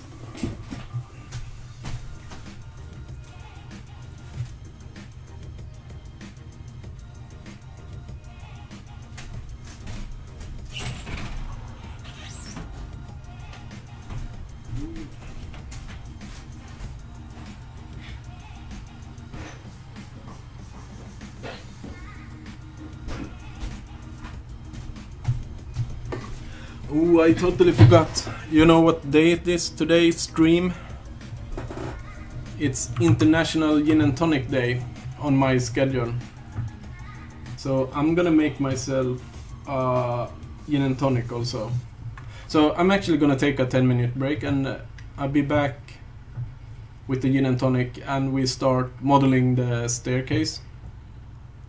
And I'm gonna focus on modeling it and do a lot of details in the model instead of in the high-res sculpting. So yeah, short break, be back in 10 minutes. And get yourself also a gin and tonic, maybe not now, but tonight or whatever.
Alright, I'm already back.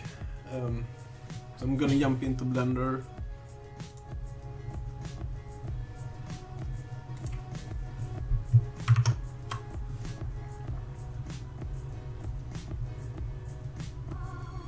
Yeah, Adventure Fights, it should always be International Gin and Tonic Day. I think there's like 2 camps of Gin and Tonic because when I googled it up I found 2 days. But one of them is 19th of October, which is today's date. Yeah, I got it on Google Calendar notification. But I didn't have any lemons, so it's just lemon juice. Just a couple of drops. But Adventure Files, if you really like gin and tonic, I have to show you one gin you should get.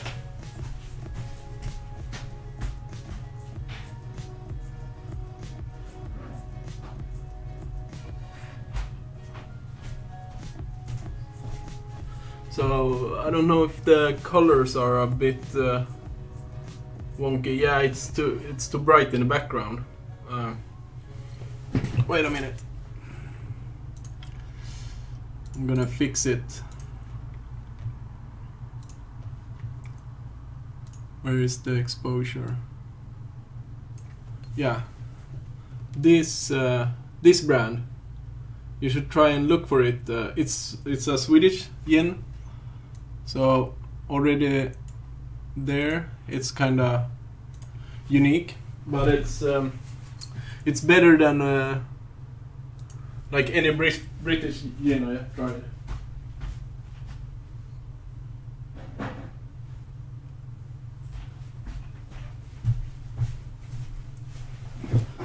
So I'm gonna just do some free commercial from them.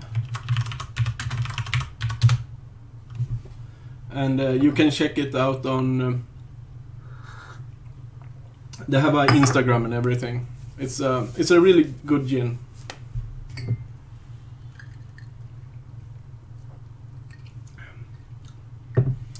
That's a really good damn gin. It's more Swedish than I mean it's not that much of spices, but it's just enough. It's almost like brännvin, which we have, which is, yeah, it's not schnapps, it's stronger than that, but maybe you tried it. Okay.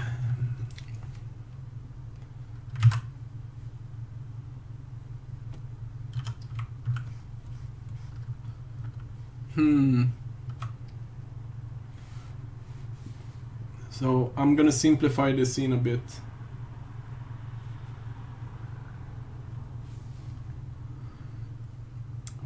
We only actually need the ground. Oh wait, I kinda need to know where the forest end. So over there I'm gonna add a Bezier curve.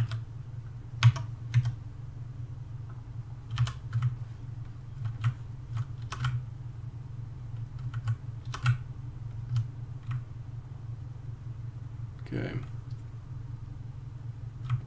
Which way is actually up on this curve?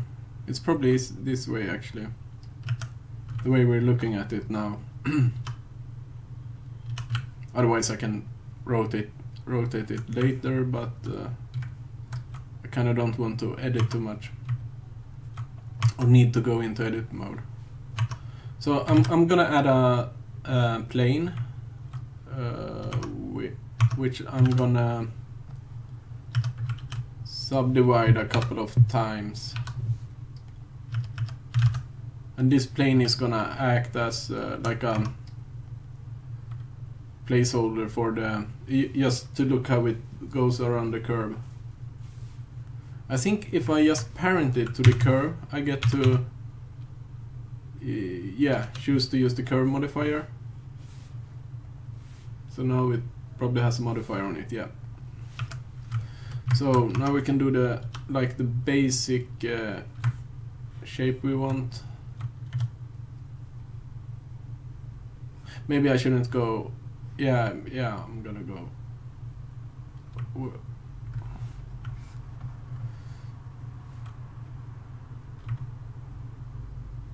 Here I could probably use like snap to vertex.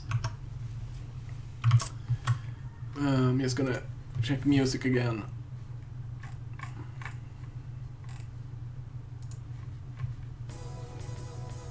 And I'm getting kinda crazy of this music and need to find new one.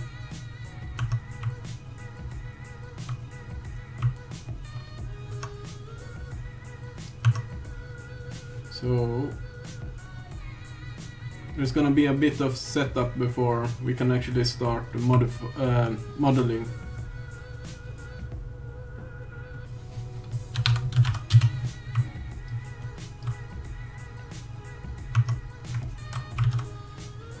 With Alt-S you can scale the Bezier point. Where's my... okay, Alt-S. And Control-T is to... I think it's twist, but those are the two I'm using the most. And then we can just subdivide it once, because I don't want that many bends on this one.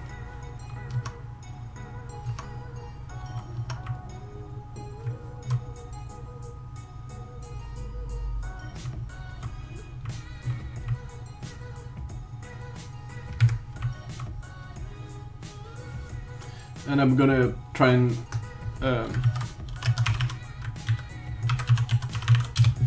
and rename stuff. This one I don't really need to, but this is the one I'm gonna do the stairway.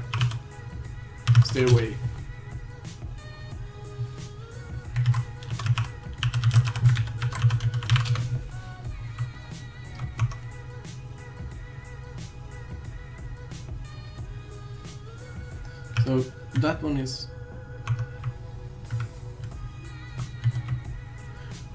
I'm just gonna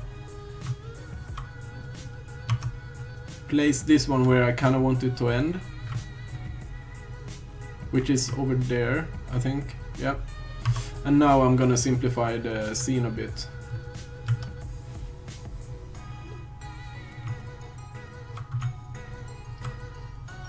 Gonna just need these.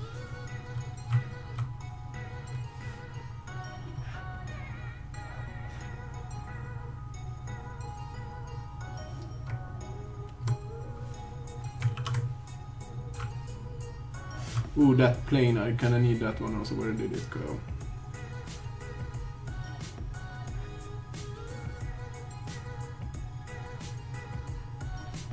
Oh yeah, it's probably parented here.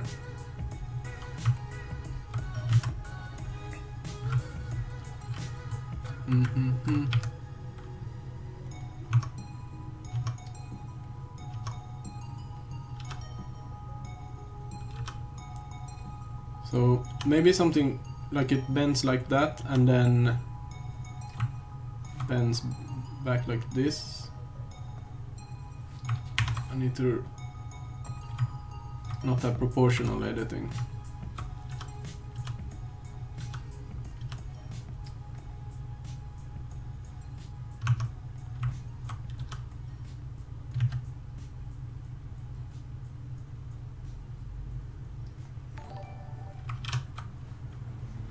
Whoa, was it a new follower? Probably, yeah. CGI Domination.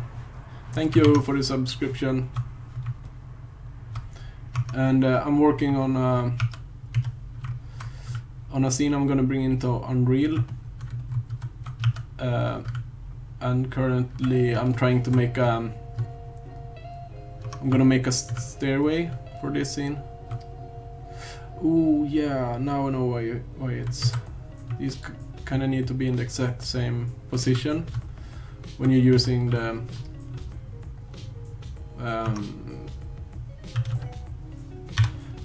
curve modifier. If they're on different position, it's gonna be messed up.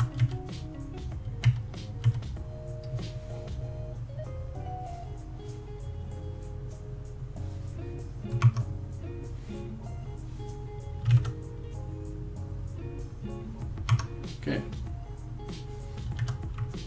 So now I can focus on placing this curve.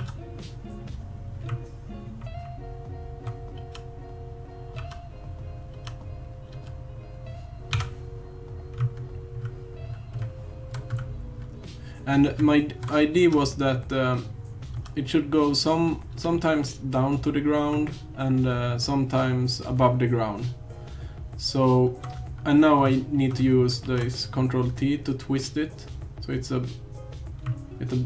a bit more flat on the ground. Because later in Unreal I was thinking where the ground protrudes or where the ground is above the stair, I'm gonna do probably a bit of like a grass and flowers and stuff like that, probably with the particle system, and have it like in some places of the stairs it's gonna grow above.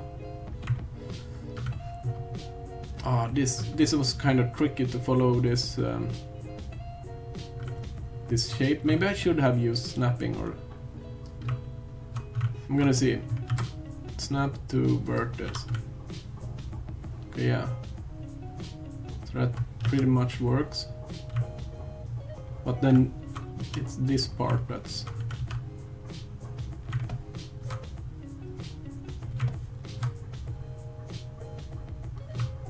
Oh, anyway, maybe it's a good thing that it's sometimes gonna go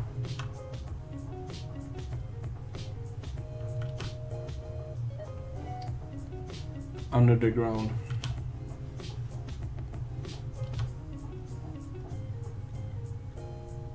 Okay, but this is like pretty good for to begin with. I mean, I can always touch up on this later since it's a curve modifier. So my idea is that I'm gonna start modeling like a staircase here, and I'm gonna probably model, let's say, almost half of this this length, and then I'm just gonna repeat it one time. I don't think anybody gonna notice. And later, when I apply the modifiers and stuff like that for sculpting, I can do a couple of like touch up with the modeling, so it's even harder to see that it's actually just repeating. If you remove some stairs and redo some parts, it's gonna be trickier. But maybe it's way too thin up here, I think. Oh, how is this handle oriented? It should be something like that.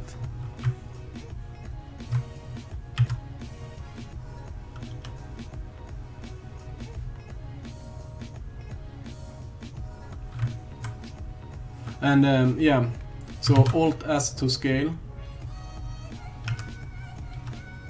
Something like that, maybe. And now we probably need it to finish a bit bigger.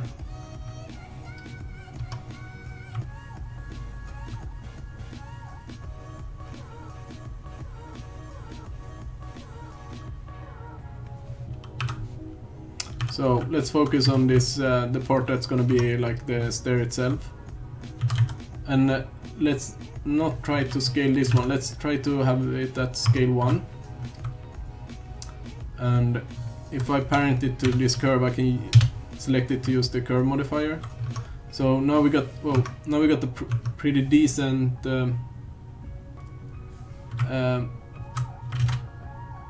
size of the first stair. Why can't I go into... Okay, maybe it's not a good thing to edit in. But... Okay, then I have to do it like this and tab out and see the results. So that's pretty good. It could be actually a bit wider.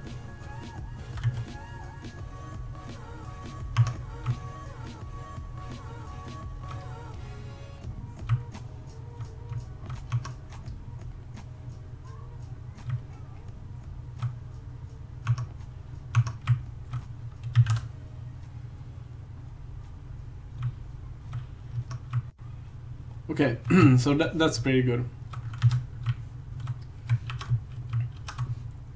Whoa. So what I'm thinking of doing is just repeating this one manually.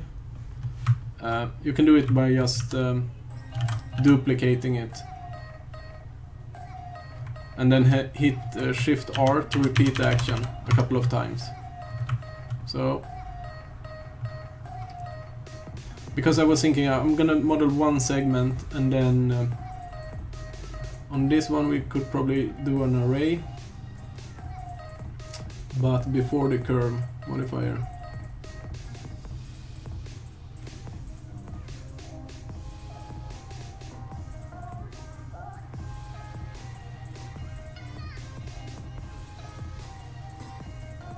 But I should be a bit careful of doing stuff like this before I'm super happy with how it looks. Because if I want to change something now, I have to change a lot of pieces instead of just one.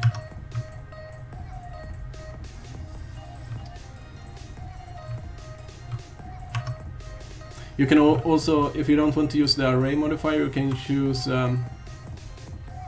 make it like fit to length.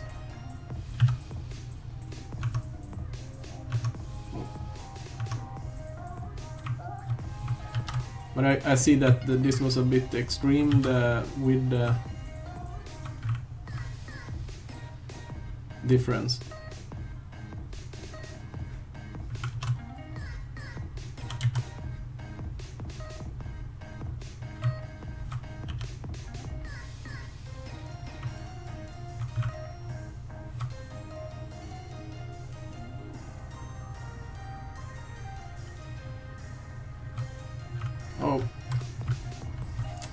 If you see something like this, I think I'm just gonna ignore it for now. And like this last one is like really twisted. I'm gonna delete it and probably use one of these slabs or something, which I modeled earlier. So these guys are gonna be laying around.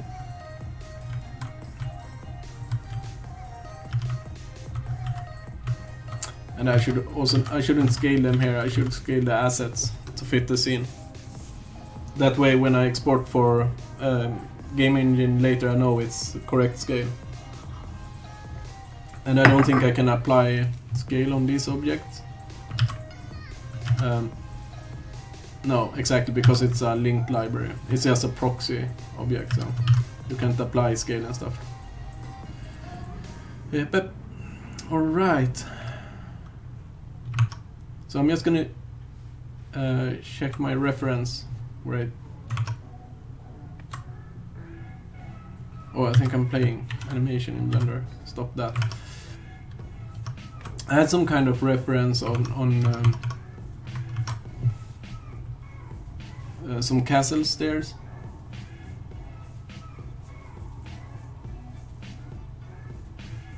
So yeah, I want that railing in stone, and it should be like not diluted, but what's the word I'm looking for? Like destroyed, or like partially destroyed? Worn is maybe a correct word. But I'm thinking of doing it like completely whole in the beginning, and then when I apply all the modifiers, I can go in and destroy it by hand. So maybe it was a bad idea. I'm gonna use a relative offset, and then when I model here, I can probably, well, I'm gonna go into just this, focus on just the stairs. I can probably duplicate this guy and move him over.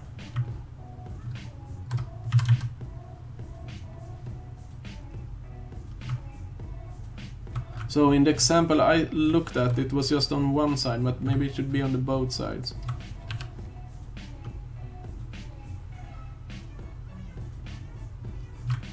So this is the effect I'm looking for. If I just push this one a bit, then we're gonna get the same spacing between them.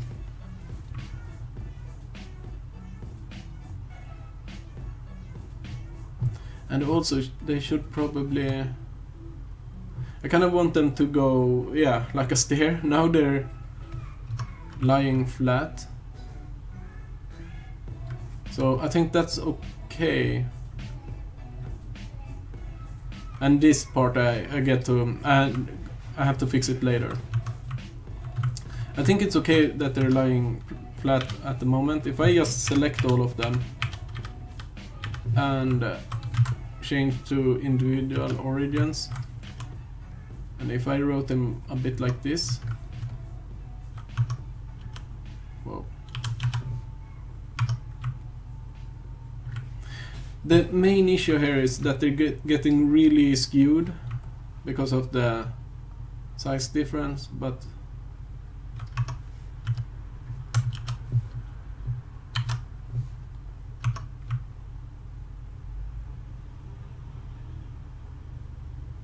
what happened here? Can I make them merge? Yeah. And probably delete this face.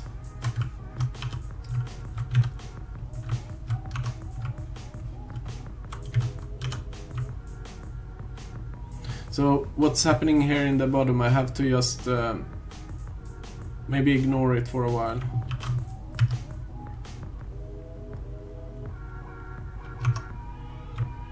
Can I fix it? Yeah. So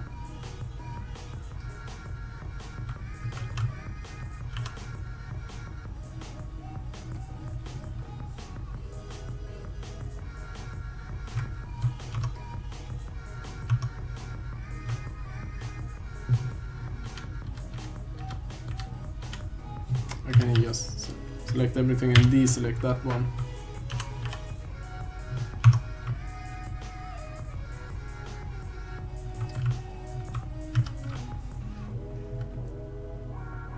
So what I'm looking for is actually just to get like a base mesh to work on.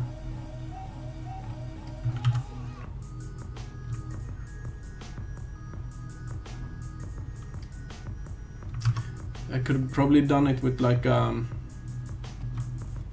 curve and then have a bevel object, because I was thinking if I want to do something with this, not just to have a like a box shape. I'm gonna look some more at reference. What I want to do actually. Oh, that is nice, yeah.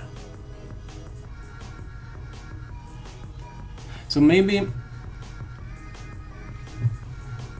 I shouldn't do this. I should do a smaller section, so I don't have to model that much.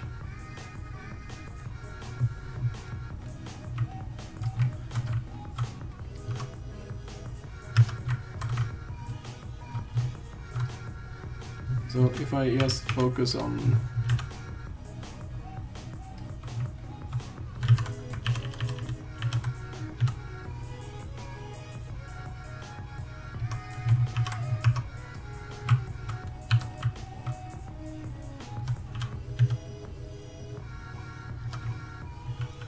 now I can just focus on this section. And in the reference there was one that was like this, and then all these faces, if I inset them, no, I want to extrude individual faces.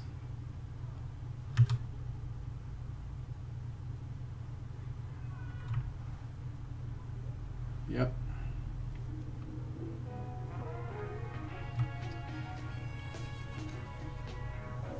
And probably now it's a bit of touching up by hand, but I want it to be like holes in the wall.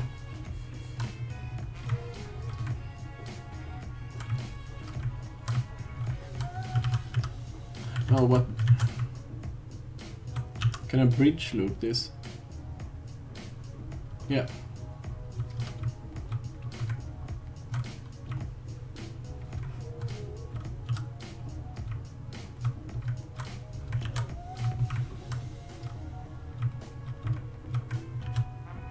Oh.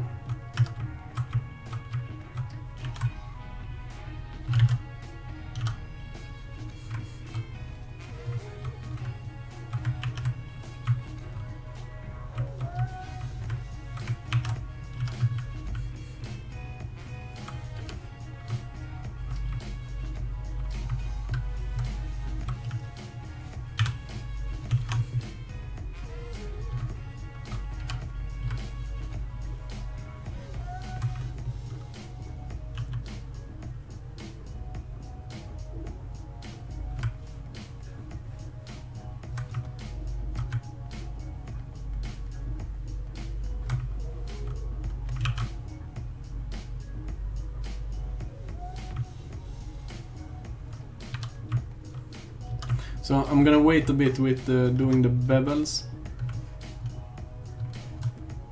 Ooh, yeah.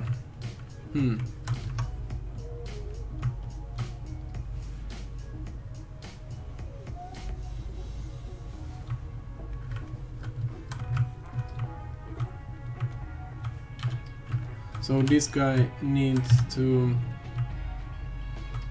be like half the width of that to make a make it repeat well, and then I guess this there I'm just gonna have to delete it and figure out a way to like space these a bit better.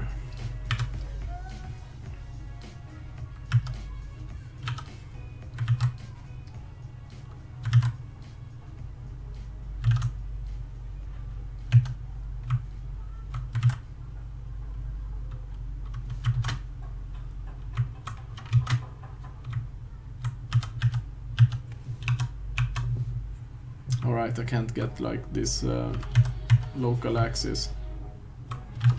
So I have to scale them on axis. They're gonna be a bit skewed, but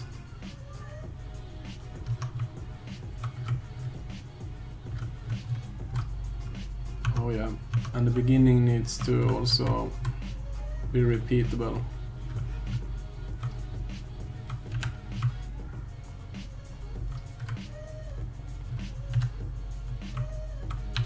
I'm gonna do it like this and then maybe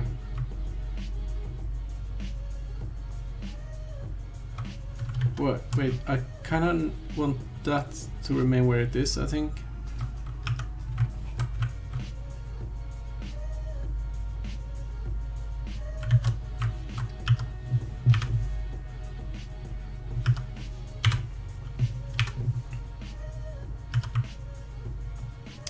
So generally, I think these are too thin, so I'm thinking of a way to space them out a bit better, and I think I can do it by just selecting these faces.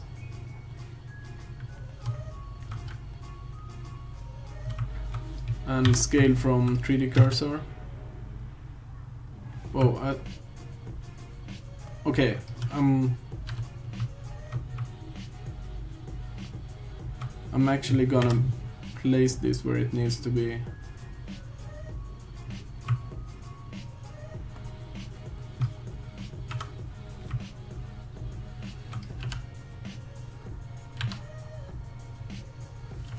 Oh crap, okay, I have to reselect.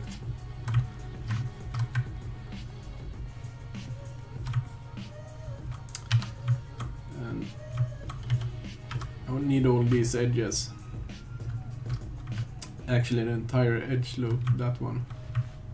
Okay, let's try it now.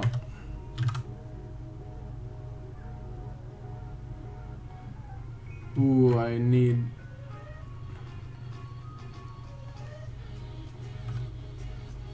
Wait a minute, what am I doing? I need all of them. So let's just go like this. But yeah, then it's not gonna become wider anymore. Maybe I should do this part by itself, just one, and then use the same. Yeah, I can use the same curve modifier. So I'm gonna delete an entire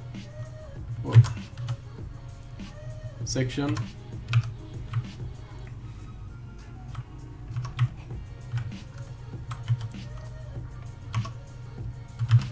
So I need this part to be separated. I think it's P selection.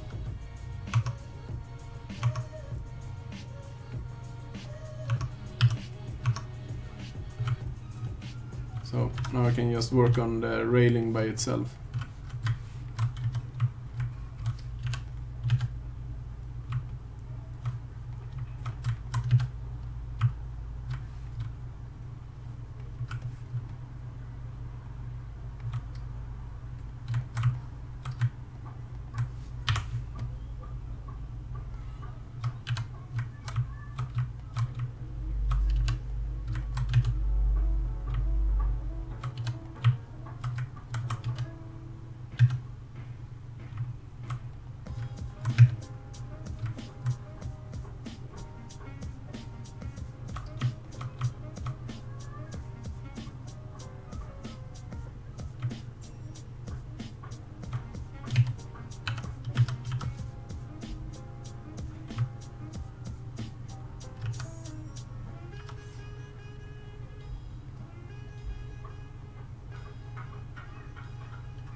Seems to be one loose part somewhere.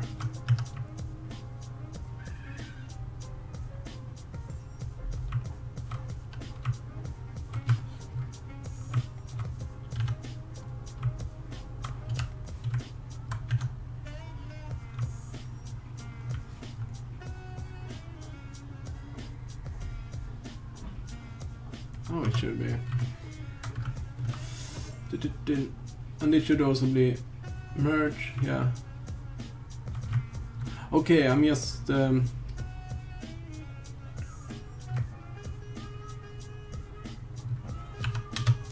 just seeing the I think I'm just seeing this one so I can dissolve them. Oh, dissolve edge. Oh, okay, maybe I can't so snap to vertices, turn on merging, and it should be snapping. Ah, it doesn't.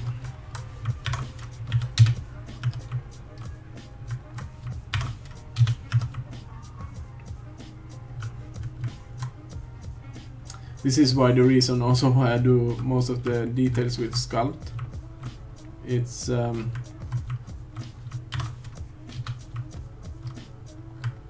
I think it goes faster, but yeah, I still kind of need a base mesh for this entire. Okay, I'm gonna use the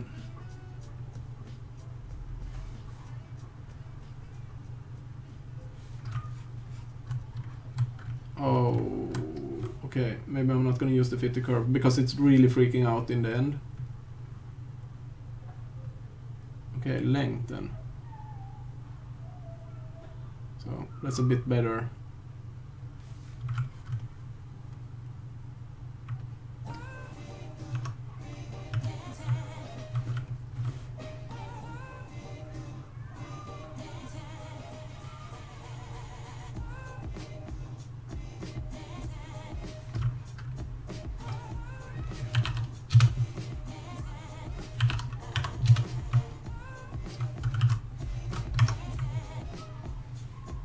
So now these guys are, yeah, I kind of need to increase the offset a tiny bit.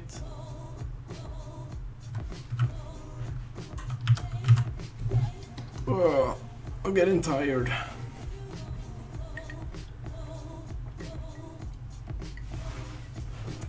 it's way more intense to work and try to explain all this stuff than instead of just doing and playing around. What they should... There is no faces. Shouldn't they merge perfectly? 10 vertices. How many do I have on this side? 10 vertices. I don't get it.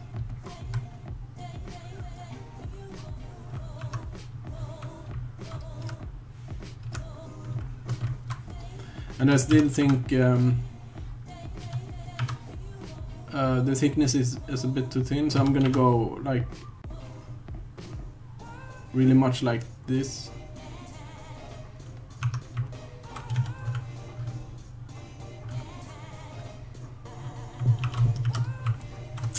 I don't know if I even like this style. It looks too like castle-y and not like a temple. Maybe I should do what I did with this one, just like a... Or maybe I shouldn't do... I'm not gonna do a railing. I'm just gonna do this.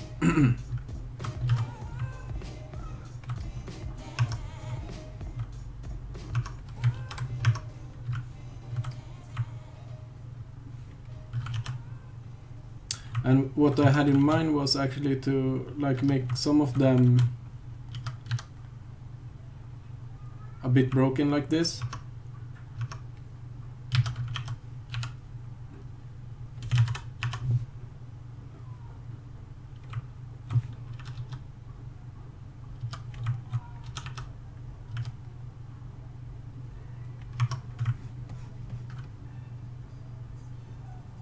The idea was that the ground can later be a bit above some of the steps,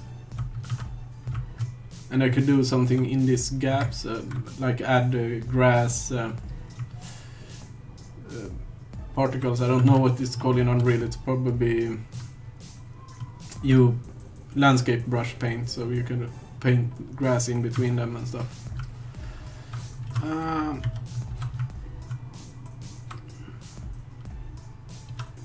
I'm just gonna test with one of these. So later when I apply the modifier, whoa, kind of want some of them to replace these ones I'm doing with these blocks. Yeah, but I don't know.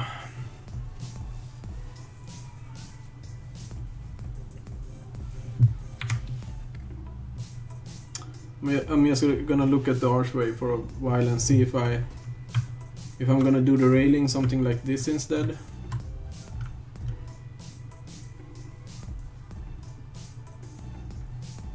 Then I could do it similar. I could just do one mesh with a shape, then apply it and extrude and delete some of the faces, like I did with this one. Well, I think I'm gonna end the stream today, and I'm gonna think about it. I don't want to just rush and do stuff that I need to redo a couple of times, like I did with the beginning with the stone. It's always good to do stuff and redo them if you're looking for something certain, a certain style, but you are unsure. But yeah, I think I just need a couple of breaks and think about it. And I should probably finish this sculpting model. So I think I'm gonna sculpt all the cracks on this side. Yeah, basically everything I did on this side I'm gonna do on this side, but I'm gonna do it off stream. So tomorrow, hopefully, I'm pretty sure I'm gonna have this one done, but I want all the obelixes also done, and with all the maps baked. So we have them in our blocking scene to help visualize all the other stuff that needs to be done.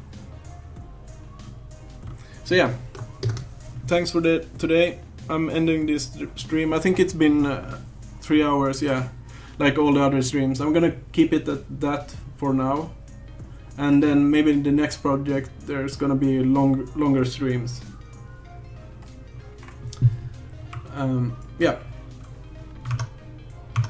So I'm just gonna get my end screen from OBS. But it was fun today also.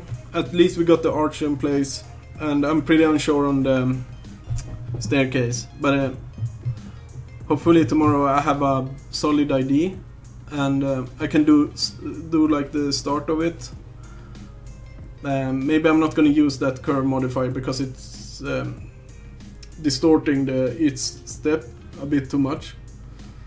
So my idea is that I'm gonna place it by hand, which is a bit more boring, but you get more like artistical control over it. So hopefully I have that one done, like the base stuff tomorrow, and then we can do the high poly and sculpt that one.